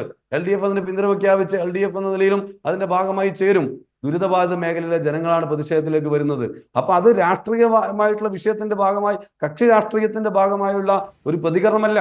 മറ്റു പല സംസ്ഥാനത്തിനും പണം അനുവദിക്കുമ്പോൾ കേരളത്തോട് എന്തിനാണ് ഇങ്ങനെ ഒരു സമീപനം കേന്ദ്ര ഗവൺമെന്റ് സ്വീകരിക്കുന്നത്? മാത്രമല്ല, ഇന്ത്യക്ക് തന്നെ മാതൃകയായിക്കൊണ്ടാണ്, നേരത്തെ മന്ത്രി ഇവിടെ വിശദീകരിച്ചുകൊണ്ട് കൂടുതൽ അതിലേക്ക് കടക്കണ്ട, ഇന്ത്യക്ക് തന്നെ മാതൃകയായിക്കൊണ്ടാണ് ഒരു ദുരന്ത മുഖത്ത് കേരളത്തിലെ ഗവൺമെന്റ് ഇടപെട്ടുകൊണ്ടിരിക്കുന്നത്. 1 മാസം കൊണ്ട് പൂർണ്ണമായി ഇത്രയേറെ ആയിരക്കണക്കിന് ആളുകളെ പൂർണ്ണമായി വാടക മുറികളിലേക്ക് മാറ്റാൻ കഴിഞ്ഞു. അവരുടെ വാടക ഗവൺമെന്റ് കൊടുക്കുന്നു. അതുപോലെ തന്നെ കേരളത്തിലെ ഗവൺമെന്റ് മരിച്ചവരുടെ കുടുംബങ്ങൾക്ക് 6 ലക്ഷം രൂപ വെച്ച് കൊടുക്കുന്നു. ആദ്യത്തെ സഹായം എന്ന രൂപത്തിൽ 10,000 രൂപ വെച്ച് നൽകുന്നു. പ്രതിദിനം 2 പേർക്ക് 300 രൂപ വെച്ച് ആദ്യത്തെ മാസങ്ങളിൽ കൊടുക്കുന്നു. വാടക 6,000 രൂപ വെച്ച് കൊടുക്കുന്നു.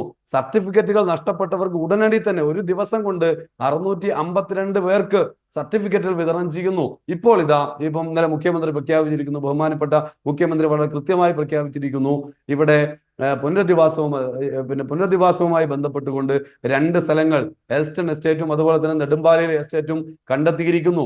അതിന്റെ മാതൃകാ ടൗൺഷിപ്പ് എന്ന രൂപത്തിലേക്ക് അതിന്റെ പ്രവർത്തനങ്ങളുമായി മുന്നോട്ട് പോകുന്നു.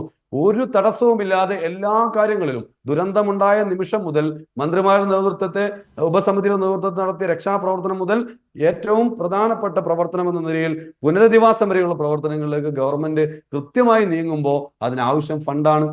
ആ ഫണ്ട് കേന്ദ്രം നൽകേണ്ടത് നമ്മൾ അവകാശമാണ്, അല്ലാതെ നമ്മൾ ഔദാര്യമായി തരേണ്ടതല്ല. കേരളത്തിന്റെ അവകാശപ്പെട്ട പണം അത് തരാൻ വേണ്ടി തയ്യാറാവുന്നില്ല. SDRF-ന്റെ ഫണ്ട് എന്ന് പറയുന്നത് സ്വാഭാവികമായി കിട്ടേണ്ട പണമാണ്. ദുരന്തമുണ്ടായാലും ഇല്ലെങ്കിലും തരേണ്ട പണമാണ്. അതിന് ആദ്യത്തെ വീതം മുമ്പ് തന്നു, ഇപ്പോൾ 145 കോടി ഇപ്പോൾ തന്നു. അത് SDRF മാനദണ്ഡ പ്രകാരം എന്തായാലും ലഭിക്കേണ്ട പണം. അതിൽ തന്നെ നിങ്ങൾ നോക്കൂ, അതിന്റെ ഒരു വിവേചനം മനസ്സിലാക്കാൻ. 14 സംസ്ഥാനങ്ങൾക്ക് വേണ്ടി 5858 കോടി രൂപ കഴിഞ്ഞ ദിവസം പ്രഖ്യാപിച്ചപ്പോൾ ഇതുപോലെയൊരു ദുരന്തമുണ്ടായ സ്ഥലത്ത് ആകെ കിട്ടിയത് 145 കോടി മാത്രമാണ്. അവിടെ മഹാരാഷ്ട്ര കിട്ടുന്നത് 1492 കോടിയാണ്. 1032 കോടി ആന്ധ്രക്ക് കിട്ടുകയാണ്. SDRF-ൽ തന്നെ വിവേചനം നമ്മോട് കാണിച്ചതാണ്. സാധാരണ ഗതിയിൽ തരേണ്ട ഒരു ഫണ്ടാണ്. ആ ഫണ്ടിൽ പോലും വിവേചനം കാണിച്ചിട്ടുണ്ട്. ഞാൻ അതാണ് സൂചിപ്പിച്ചത്. പക്ഷേ NDRF എന്ന നിലയിലാണ് ഫണ്ട് തരേണ്ടത്. ദുരന്തമുണ്ടാകുന്ന സ്ഥലത്ത് പ്രത്യേകമായി ഫണ്ട് തരേണ്ടത്. അതിനിതുവരെ തയ്യാറായിട്ടില്ല. 1 രൂപ ഇതുവരെ തയ്യാറായിട്ടില്ല എന്നതാണ്. നമുക്ക് ആ വിഷയത്തെ വളരെ ഗൗരവമായി തന്നെ വയനാട്ടിലെ ജനങ്ങൾ കാണുന്നുണ്ട്. ഇനി പ്രതിഷേധങ്ങൾ ഉൾപ്പെടെ ജനങ്ങളുടെ ഭാഗത്ത് കക്ഷി രാഷ്ട്രീയത്തിന്റെ ഭാഗമായിട്ടല്ല, വയനാടിനെ കൈത്താങ്ങാവേണ്ട ഘട്ടത്തിൽ നമുക്കൊരു ഗവൺമെന്റിൽ നിന്നും ഏറ്റവും സഹായം ലഭിക്കേണ്ടത് എപ്പോഴാണ്? ഏറ്റവും ദുരന്തം അനുഭവിക്കുന്ന ഘട്ടത്തിലാണ്. ആ ദുരന്തം അനുഭവിക്കുന്ന ഘട്ടത്തിൽ സഹായം ലഭിക്കുന്നില്ലെങ്കിൽ പിന്നെ എന്തിനാണ് ഗവൺമെന്റ്, എന്തിനാണ് കേന്ദ്ര ഗവൺമെന്റ് ആ നിലയിൽ? റഫീഖ്, വ്യക്തമാണ്. താങ്കളിലേക്ക് തിരിച്ചു വരാം. ജയചന്ദ്രൻ, 2 ചേരിയിൽ നിന്ന് അവരുടെ അഭിപ്രായങ്ങൾ അവതരിപ്പിച്ചതാണ് ഇപ്പോൾ നമ്മൾ കേട്ടത്. സ്വാഭാവികമായും അവരൊക്കെ കക്ഷി രാഷ്ട്രീയ പ്രവർത്തകരാണ്. അതിൽ കക്ഷി രാഷ്ട്രീയം കടന്നു വരും. അതൊക്കെ മാറ്റിവെച്ചാലും എന്തൊക്കെ അവശേഷിക്കുന്നു എന്ന് ഒരു മുതിർന്ന മാധ്യമ പ്രവർത്തകൻ എന്ന നിലയ്ക്ക് താങ്കൾ പറയേണ്ട ഒരു ഘട്ടത്തിലേക്കാണ് നമ്മൾ പോകുന്നത്. അതിന് താങ്കൾ പറയേണ്ട കാര്യങ്ങൾക്ക് ഒരു ആമുഖമായി ഞാനൊരു കാര്യം ചോദിച്ചോട്ടെ. ദേശീയ ദുരന്തം എന്ന് പറയുന്ന ഒരു ടേം പ്രഖ്യാപിക്കാനുള്ള നിയമം നിലവിലില്ലാത്ത ഒരു രാജ്യമാണ് നമ്മുടേത്. ദേശീയ ദുരന്തം, മഹാദുരന്തങ്ങൾ നമ്മുടെ നാട്ടിലുണ്ടാവും. അതിൽ ചിലതിന് ദേശീയ ദുരന്തമായി പ്രഖ്യാപിക്കേണ്ടതുണ്ട് എന്നൊരു കാഴ്ചപ്പാടും അത് നടപ്പാക്കാനുള്ള ഒരു രീതിയും ഇല്ലാത്ത ഒരു രാജ്യമാണ് നമ്മുടേത്. ഇത് 10ാം ധന കമ്മീഷൻ അടക്കം പരിഗണിച്ചിട്ടുള്ളതാണ്. ഇങ്ങനെ വേണം ഒരാവശ്യം എന്ന് അവരുടെ മുമ്പിലും വന്നിട്ടുള്ളതാണ്. അവരത് പലപാട് ചർച്ച ചെയ്തിട്ട് അസാധാരണ തീവ്രതയുള്ള ദുരന്തം അങ്ങനെ പ്രഖ്യാപിക്കാം എന്ന് മാത്രമാണ് പറഞ്ഞു വച്ചിരിക്കുന്നത്. എന്നു മാത്രമല്ല അതിൽ വിഹിതം പങ്കിടുന്നതിൽ എല്ലാത്തിലും എന്ന പോലെ ഇത്തരത്തിലുള്ള അവഗണനകൾ നിലനിൽക്കുന്നു. ദക്ഷിണേന്ത്യയോട് പ്രത്യേകിച്ച് ഒരു അവഗണന നിൽക്കുന്നു. കേരളത്തോട് മറ്റൊരു തരത്തിൽ മനസ്സിലാക്കേണ്ട രാഷ്ട്രീയമായ ഒരു അയിത്തം പോലെ പ്രവർത്തിക്കുന്ന ഒരു സമീപനം കൂടി നിലനിൽക്കുന്നു. നമ്മളിതൊക്കെ തിരുത്തേണ്ട ഒരു ഘട്ടത്തിലേക്കല്ലേ പോകുന്നത്. ഫെഡറലിസം എല്ലാ മേഖലയിലും നടപ്പാവണം എന്ന് നമ്മൾ പറയുന്നുണ്ട്.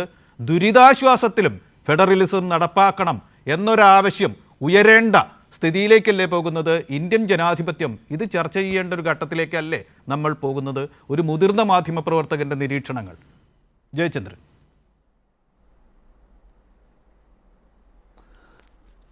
NBC ഈ പ്രശ്നത്തിൽ, മേപ്പാടി മുണ്ടക്കൈ ചൂരൽമല ദുരന്തത്തിൽ എല്ലാവരും ഒന്നിച്ചു നിൽക്കുന്നു എന്ന് ഇപ്പോൾ കൃഷ്ണദാസ് അടക്കം പറയുന്നു. എല്ലാവരും ഒന്നിച്ചു നിൽക്കുന്നു എന്ന്. പക്ഷെ വാചകങ്ങളിൽ ഒന്നിച്ചു നിൽക്കുന്നതിനപ്പുറം പ്രവൃത്തിയിൽ എത്രത്തോളം നമുക്ക് ഒന്നിച്ചു നിൽക്കാൻ കഴിയുന്നുണ്ട് എന്നുള്ള ചോദ്യം ഇപ്പോൾ ഉയർന്നു വരുന്നത് സാന്ദർഭികമായി വരുന്ന ഒരു ചോദ്യമല്ലല്ലോ. അനുഭവത്തിൽ നിന്ന് വരുന്ന യാഥാർത്ഥ്യമായിട്ട് തന്നെ അതിനെ ഉൾക്കൊള്ളാനായിട്ട് എന്തുകൊണ്ടാണ് കൃഷ്ണദാസിനെ പോലെയുള്ള മുതിർന്ന BJP നേതാക്കന്മാർക്ക് പോലും കഴിയാത്തത് എന്നുള്ളതാണ് അതിശയിപ്പിക്കുന്ന ഏറ്റവും പ്രധാനപ്പെട്ട ഒരു കാര്യം എൻ്റെ മുമ്പിലുള്ളത് കേട്ടോ. ഇത് ഇപ്പോൾ കാണിക്കുന്നത് പുച്ഛവും പരിഹാസവുമാണ് കേന്ദ്ര ഗവൺമെൻറ് ഭാഗത്തു നിന്ന് ഈ ഒരു ദുരന്തം സംബന്ധിച്ച് ഉണ്ടാകുന്ന പ്രതികരണം. ഇന്ന് കണ്ടില്ലേ, പരിഹാസത്തിൻ്റെ ഒരു രൂപം ഇന്ന് V. മുരളീധരൻ്റെ ഇന്ന് പ്രവഹിച്ചത് നാം കണ്ടല്ലോ, എല്ലാവരും കണ്ടല്ലോ. ഇങ്ങനെയാണോ ഈ അദ്ദേഹം മലയാളിയാണെന്നൊക്കെ അവിടെ ഇരിക്കട്ടെ, അദ്ദേഹം മലയാളിയും ആവണ്ട, വേറെ ഏതോ ഒരു ദേശക്കാരനും ആയിക്കോട്ടെ. പക്ഷേ ഇത്രയും അനുഭവിച്ച ഒരു ഭൂപ്രദേശം, അത് നിൽക്കുന്ന സംസ്ഥാനം, ആ സംസ്ഥാനം യൂണിയൻ ഗവൺമെൻറ് എന്ന് താങ്കളിപ്പോൾ പറഞ്ഞ ഫെഡറലിസത്തിൻ്റെ അടിസ്ഥാനം യൂണിയൻ ഗവൺമെൻറ്റാണല്ലോ. അങ്ങനെയാണല്ലോ യൂണിയൻ ഗവൺമെൻറ് വരുന്നത്. അവർക്ക് മുമ്പാകെ അവതരിപ്പിച്ച് കഴിയുമ്പോൾ അതിനെ പുച്ഛിക്കുന്ന സമീപനം, പിന്നീട് ഇപ്പോൾ പരസ്യമായി പരിഹസിക്കുന്ന സമീപനം, ഇങ്ങനെയൊക്കെ ഉണ്ടാവുന്നത് ആരെ പ്രീണിപ്പിക്കാനാണ്? ഇത് പ്രീതിപ്പെടുത്തലല്ലോ, പ്രീണിപ്പിക്കലല്ലേ. ഇങ്ങനെ പ്രീണിപ്പിക്കുമ്പോൾ ബഹുമാനപ്പെട്ട BJP നേതാവ് കൃഷ്ണദാസ് ഒരു കാര്യം ഓർക്കേണ്ടതുണ്ട്, മറക്കാതെ തന്നെ എടുത്ത് പറയേണ്ടതുണ്ട്. എന്താണെന്നറിയാമോ?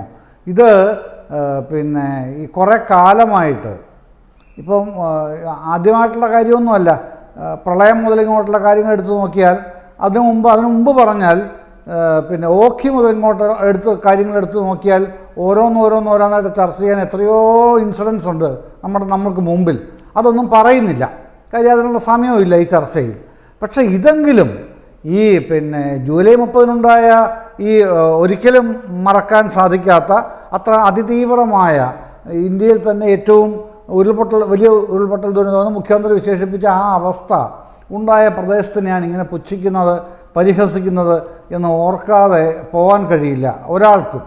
അത് പിന്നെ BJPയുടെ പ്രാദേശിക നേതാവാണെങ്കിലും സംസ്ഥാന നേതാവാണെങ്കിലും ദേശീയ നേതാവാണെങ്കിലും ഈവൻ പ്രധാനമന്ത്രിയാണെങ്കിൽ പോലും ആ തരത്തിൽ ഒരു ജനതയോട് എന്തിനാണ് പെരുമാറുന്നത്? ഒരു ജനതയോടാണ്, സംസ്ഥാനത്തിനോടാണ് അങ്ങനെ പെരുമാറുന്നത് എന്നുള്ളത് നമുക്ക് പിന്നെ ഈ ഒരിക്കലും ഈ ഉൾക്കൊള്ളാനാവാത്ത വിധം, പൊറുക്കാനാവാത്ത വിധം അതിക്രൂരമായ നടപടിയാണ് ഈ യൂണിയൻ ഗവൺമെൻറ്റിൻ്റെ ഭാഗത്തു നിന്ന് ഉണ്ടാവുന്നത്. ഒന്നാമത്തെ കാര്യം. രണ്ട്, ഈ പ്രശ്നം ഉയർന്നു വന്നപ്പോൾ ഇപ്പോൾ ഹൈക്കോടതി സ്വീകരിച്ചിരിക്കുന്നത് സ്വമേധയാ എടുത്തൊരു കേസിൻ്റെ അനന്തര നടപടികളുടെ ഭാഗമായിട്ടാണ് ഇന്ന് 3 ആഴ്ചയ്ക്ക് കേന്ദ്ര സർക്കാർ ഇക്കാര്യത്തിൽ മറുപടി പറയണം എന്ന് പറഞ്ഞിരിക്കുന്നത്, വിശദീകരണം നൽകണം എന്നാവശ്യപ്പെട്ടിരിക്കുന്നത്. പക്ഷേ നോക്കൂ, ആ ഒരു പ്രശ്നത്തിൽ സ്വമേധയാ കേസെടുത്ത ഇഷ്യൂവിൽ അവിടെ ഒരു അമിക്കസ് ക്യൂറി ഉണ്ട്. അമിക്കസ് ക്യൂറിയുടെ ജോലി എന്താ? കോടതിയെ സഹായിക്കലാണ്, എല്ലാവർക്കും അറിയാം. പിന്നെ കോടതിയെ സഹായിക്കുന്ന അമിക്കസ് ക്യൂറി വെച്ച റിപ്പോർട്ടിൻ്റെ കൂടെ അടിസ്ഥാനത്തിൽ കോടതി ചില അഭിപ്രായങ്ങൾ, നിഗമനങ്ങൾ രൂപീകരിക്കുകയും പറയുകയും ചെയ്തു. അത് ഉത്തരവിൽ വരികയും ചെയ്തിട്ടുണ്ട്, കൊടുത്ത കണക്കുകളടക്കം. ആ കണക്കുകൾ എങ്ങനെയാണ് കൃഷ്ണദാസ് താങ്കളടക്കം എങ്ങനെയാണ് കൈകാര്യം ചെയ്തത്, എങ്ങനെയാണ് വിശദീകരിച്ചത്? ഞാൻ അന്നും പല ചാനൽ ചർച്ചകളിലും കൈരളിയിലടക്കം ഞാൻ പറഞ്ഞു, ഇത് 10 പൈസ കൊടുപ്പിക്കാതിരിക്കാൻ വേണ്ടിയിട്ടുള്ള പണിയാണ് കാണിക്കുന്നത്. UDFും ഒരു പറ്റം BJP നേതാക്കളും കാണിക്കുന്നത് 10 പൈസ പിന്നെ യൂണിയൻ ഗവൺമെൻറ്റിനെ കൊണ്ട് കൊടുപ്പിക്കാതിരിക്കണം, അതാണ് ഉന്നം എന്ന് അന്ന് പറഞ്ഞത്. പിന്നെ നമുക്ക് ഈ ഹൃദയഭേദകമായിട്ടാണ് നമുക്കങ്ങനെ പറയേണ്ടി വരുന്നത് പോലും, അങ്ങനെ ആഗ്രഹിച്ചിട്ടില്ല. പക്ഷേ അതിലേക്കാണ് കൊണ്ടുവന്ന് എത്തിക്കുന്നത് എന്നുള്ളത് കാണുമ്പോൾ എങ്ങനെയാണ് പറയാതിരിക്കുന്നത്? ഈ എസ്റ്റിമേറ്റ് എന്ന് പറഞ്ഞാൽ എന്താണ് സാർ? എസ്റ്റിമേറ്റ് എന്ന് പറഞ്ഞാൽ മതിപ്പ് ചെലവ് എന്നാണല്ലോ മലയാളം. മതിപ്പ് ചെലവാണല്ലോ എസ്റ്റിമേറ്റ്. ഈ എസ്റ്റിമേറ്റിനെ പിന്നെ എക്സ്പെൻഡിച്ചർ, ചെലവാക്കിയ തുക ആക്കുന്ന ജാലവിദ്യയാണ് കാണിച്ചത്. അത് എത്ര പ്രാവശ്യം പറഞ്ഞു, എന്നിട്ടും അത് ഉൾക്കൊള്ളാനാകാത്ത വിധം അങ്ങേയറ്റം ക്രൂരമായി പരിഹസിക്കുന്ന സമീപനമാണ് പിന്നെ BJP നേതാക്കളും UDF നേതാക്കളും ചാനൽ ചർച്ചകൾ ഉടനീളം കാണിച്ചത്. അപ്പം തന്നെ അറിയാമായിരുന്നു ഇത് മെസ്സേജ് ചെല്ലുന്നത് എങ്ങോട്ടാണ്? യൂണിയൻ ഗവൺമെൻറ്റിൻ്റെ ബന്ധപ്പെട്ട മന്ത്രാലയങ്ങളിലേക്കാണല്ലോ ചെല്ലുന്നത്. അത് പിന്നെ ഇതുവരെയും തിരുത്താൻ തയ്യാറായിട്ടില്ല ബന്ധപ്പെട്ട ആരും, താങ്കളടക്കം കേട്ടോ. താങ്കളാണല്ലോ ഈ ചർച്ചയിൽ ഇരിക്കുന്ന ആൾ എന്നുള്ളതുകൊണ്ടാണ് കൃഷ്ണദാസിനെ തന്നെ ഞാൻ അഡ്രസ്സ് ചെയ്തത് പറയുന്നത്. ചെയ്തിട്ടില്ല. ശരിയാണോ അത്? ശരിയല്ലെന്ന് താങ്കൾക്ക് ഉറപ്പായിട്ടും അറിയാവുന്ന മനുഷ്യനാണ് താങ്കൾ. പിന്നെ ഒട്ടും മോശക്കാരനൊരു രാഷ്ട്രീയക്കാരനല്ല, സീസൺഡ് പൊളിറ്റീഷ്യനാണ്, അനുഭവസമ്പന്നനായ ഒരു രാഷ്ട്രീയക്കാരൻ തന്നെയാണ് താങ്കൾക്ക് അറിയാത്തതൊന്നുമല്ലോ അത്. പക്ഷേ അത് പറഞ്ഞ് സ്ഥാപിച്ച് ഈ നമുക്ക് കിട്ടുന്നത് എങ്ങനെയൊക്കെ ബ്ലോക്ക് ചെയ്യാം എന്നാലോചിക്കുന്ന നിലയിലേക്ക് പോയതിൻ്റെ പരിണതിയാണ് എന്ന് തന്നെ ഞാൻ പറയും. ഇപ്പോൾ കേരളത്തിന് ഇങ്ങനെ പ്രതിഷേധത്തിൻ്റെ ഭാഗത്തേക്ക് ഇപ്പോൾ 7-ാം തീയതി പ്രതിഷേധിക്കേണ്ടി വരുന്നില്ല വയനാട്ടുകാർക്ക്? കേന്ദ്ര സർക്കാർ ഓഫീസുകൾക്ക് മുമ്പിൽ വരുന്നില്ലേ? ആ നിലയിലേക്ക് അവരെ തള്ളിയിടുകയല്ലേ ചെയ്തത്. ഇനി ആ നിലയിലേക്ക് സംസ്ഥാന സർക്കാരിന് എത്തേണ്ടി വന്ന സാഹചര്യം ഉണ്ടാക്കിയാൽ ആരാണ് ഉത്തരവാദി അതിന്? ശ്രീ കൃഷ്ണദാസ് താങ്കൾ പറയണം കേട്ടോ. താങ്കൾ പറയുമെന്ന് ഞാൻ വിചാരിക്കുന്നു. ആരാണ് ഉത്തരവാദി? ഈ സംസ്ഥാന സർക്കാരാണോ? സംസ്ഥാന സർക്കാരിനോട് പറഞ്ഞു. ഇന്ത്യൻ മിനിസ്റ്റീരിയൽ സംഘമാണ് വന്നത് 9-ാം തീയതി. ഏത് 9-ാം തീയതി? ഓഗസ്റ്റ് 9-ാം തീയതി വന്നത്. അവർ വന്ന് പിന്നെ കാര്യങ്ങൾ റിപ്പോർട്ട് കൊടുക്കാൻ ആവശ്യപ്പെട്ടു. പിറ്റേന്ന് പ്രധാനമന്ത്രി വരുന്നു. അത് കഴിഞ്ഞ് 7 ദിവസം കഴിഞ്ഞ് 17/8/2023 revenue principal secretary Shrimati Tinku Biswal report കൊടുക്കുന്നു. അത് DPR തന്നെയാണ് കൊടുക്കുന്നത്, ഡീറ്റെയിൽഡ് പ്രോജക്റ്റ് റിപ്പോർട്ടാണ് കൊടുക്കുന്നത്. ആ റിപ്പോർട്ടിൻ്റെ കോപ്പി എൻ്റെ കൈവശം ഉണ്ടെങ്കിലും അത് മുഴുവൻ പറയാൻ സമയമില്ലാത്തതുകൊണ്ട് ഒറ്റ കാര്യം മാത്രം പറയുന്നു. അതിൽ പറയുന്നത് പിന്നെ the actual estimates of losses are about rupees 1202.12 crores. 1202.12 കോടി ആക്ച്വൽ എസ്റ്റിമേറ്റ്സ് ഓഫ് ലോസസ്. അതൊന്ന്. രണ്ടാമത് അടുത്തതിനടുത്ത സെൻറ്റൻസ് പറയുന്നു, to build back a model township that caters to the needs of the affected community and becomes hub of solace for the neighboring communities. The estimate is rupees 2262 കോടി രൂപ. നമുക്ക് പൊടുന്നനെയുള്ള നഷ്ടത്തിൻ്റെ ഒരു കണക്ക് actual losses പറയുമ്പോൾ അത് പിന്നെ ഇതാണ് ഈ പറഞ്ഞ 1202.12 കോടി രൂപയും. ഇത് നമുക്കൊരു പുനരധിവാസം നടത്തണമെങ്കിൽ അത് ചിലവാകുന്ന തുക 2262 കോടി രൂപയുമാണെന്ന് 17/8/2024 സംസ്ഥാന സർക്കാരിൻ്റെ റവന്യൂ വകുപ്പ് പ്രിൻസിപ്പൽ സെക്രട്ടറി ടിങ്കു ബിസ്വാൾ അയച്ചിരിക്കുന്നത് mister Sanjeev Kumar Jindal, additional secretary disaster management, ministry of home affairs, government of India, ഇദ്ദേഹത്തിനാണ് അയച്ചേക്കുന്നത്. ഇതിന്മേൽ ഒരു നടപടി എടുക്കാൻ നമ്മൾ ഈ സംസാരിക്കുന്ന ഈ നിമിഷം വരെ ഈ യൂണിയൻ ഗവൺമെൻറ് തയ്യാറായിട്ടില്ല എന്നുള്ളത്. അഡ്വക്കേറ്റ് കൃഷ്ണദാസ്, ഞാൻ താങ്കളോട് ചോദിക്കുകയാണ്, അല്ല ചോദിക്കാനൊന്നുമില്ല, ശരങ്ങൾക്ക് മുമ്പിൽ നിൽക്കുകയാണ് താങ്കൾക്ക് എന്തും മറുപടി പറയാനുണ്ട്. ദുരന്തം നടന്ന് 2 മാസം കഴിഞ്ഞിട്ടും അടിയന്തര ആശ്വാസം പോലും, ഉടനെ കൊടുക്കേണ്ട അടിയന്തര ആശ്വാസം പോലും പ്രഖ്യാപിച്ചിട്ടില്ല എന്ന വിമർശനം നിലനിൽക്കുന്നു. കാര്യങ്ങൾ മുറ പോലെ നടക്കും എന്ന് പറഞ്ഞാൽ മതിയോ? ബംഗാൾ ക്ഷാമക്കാലത്ത് ബ്രിട്ടീഷുകാർ നിന്നതുപോലുള്ളൊരു നിപ്പ് നിന്നാൽ മതിയോ? മറുപടി.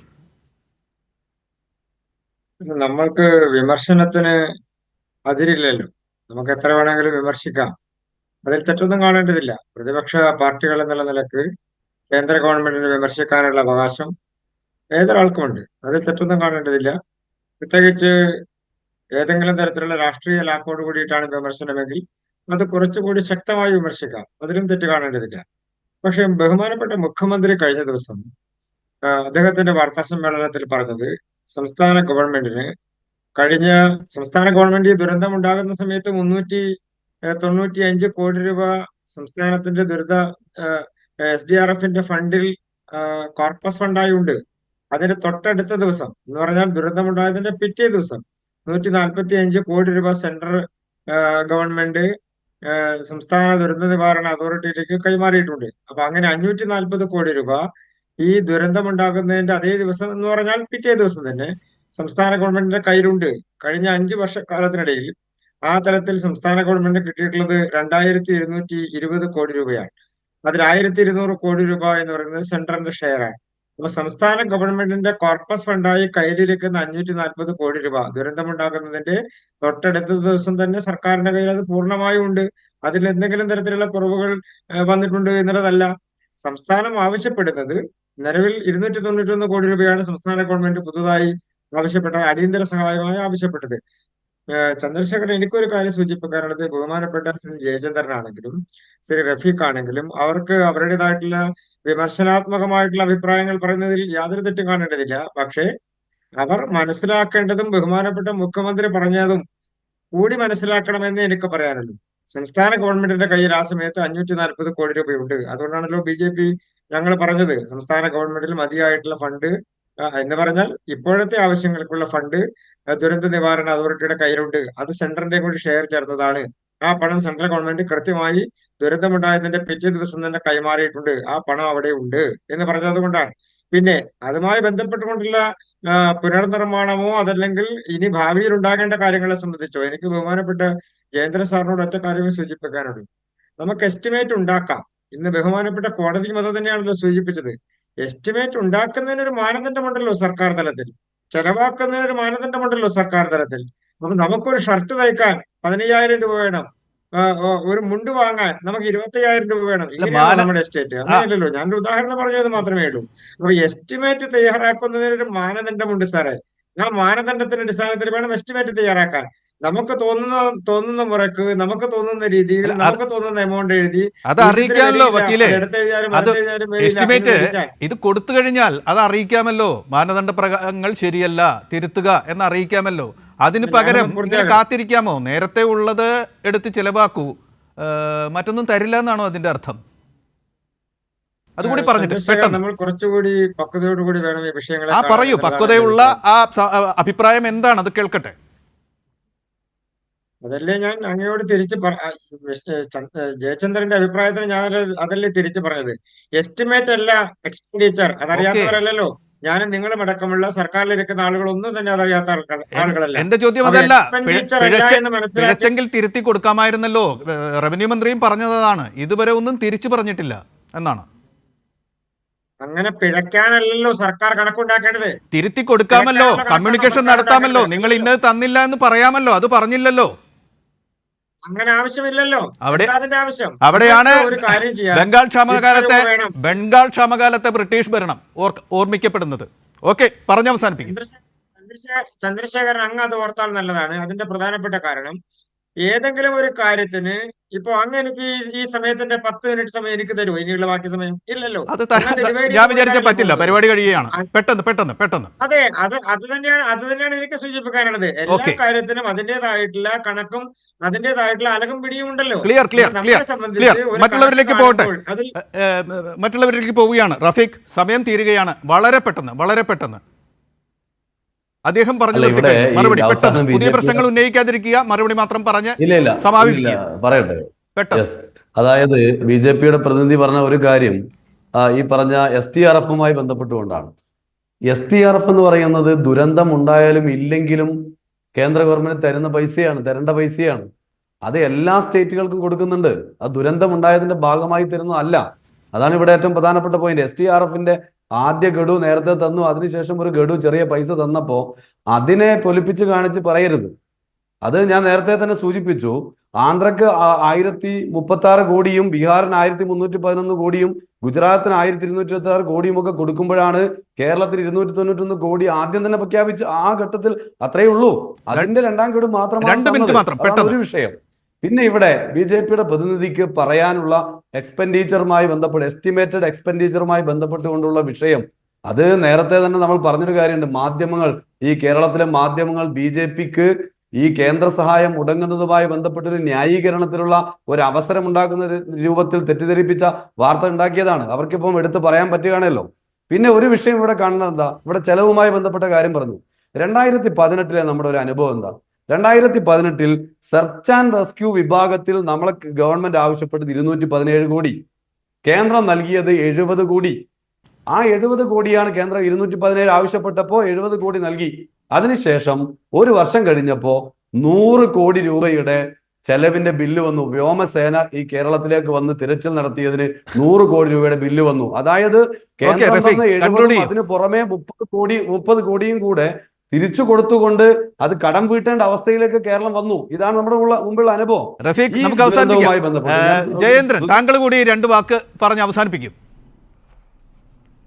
ജയചന്ദ്രൻ, ഇനി 1 മിനിറ്റേ ഉള്ളൂ പരിപാടി തീരാൻ. പെട്ടെന്ന്. അല്ല, ഒന്നുമില്ല, ഒറ്റ കാര്യം സൂചിപ്പിക്കാനുള്ളൂ. എന്താണെന്നറിയാമോ, ഈ പിന്നെ ഒരു വീടിന് 1,30,000 രൂപ കൊടുക്കുന്നത് എന്ന് എല്ലാവർക്കും അറിയാം. കേന്ദ്ര ഗവൺമെൻറ് കൊടുക്കുന്നത്. ഇവിടെ മേപ്പാടി ദുരന്തത്തിൽ പുനരധിവാസത്തിനായിട്ട് സർക്കാർ തീരുമാനിച്ചിരിക്കുന്ന ഒരു വീടിൻ്റെ തുക എത്രയാണ്? 15 ലക്ഷം രൂപ. അപ്പോൾ വ്യക്തമാണ്, നമുക്ക് കൂടുതൽ വേണ്ടിവരും. ഇതുകൊണ്ടാണ് ഒരു സ്പെഷ്യൽ പാക്കേജ് കേരളം ആവശ്യപ്പെടുന്നത്. പക്ഷേ ആ ആവശ്യത്തിന് മുമ്പിൽ ഒന്നും നടക്കുന്നില്ല എന്ന വലിയ പ്രശ്നമാണ് ഇന്ന് മറ്റെല്ലാ പ്രശ്നങ്ങളും മാറ്റിവെച്ച് ഞങ്ങൾ അവതരിപ്പിക്കാൻ ശ്രമിച്ചത്. ഈ ചർച്ചയുടെ സമയം തീരുകയാണ്. ഇതിൽ പങ്കെടുത്ത എല്ലാവർക്കും, റഫീഖിനും കൃഷ്ണദാസിനും ജയചന്ദ്രനും ഒരിക്കൽ കൂടി നന്ദി പറഞ്ഞുകൊണ്ട് അവസാനിപ്പിക്കുന്നു.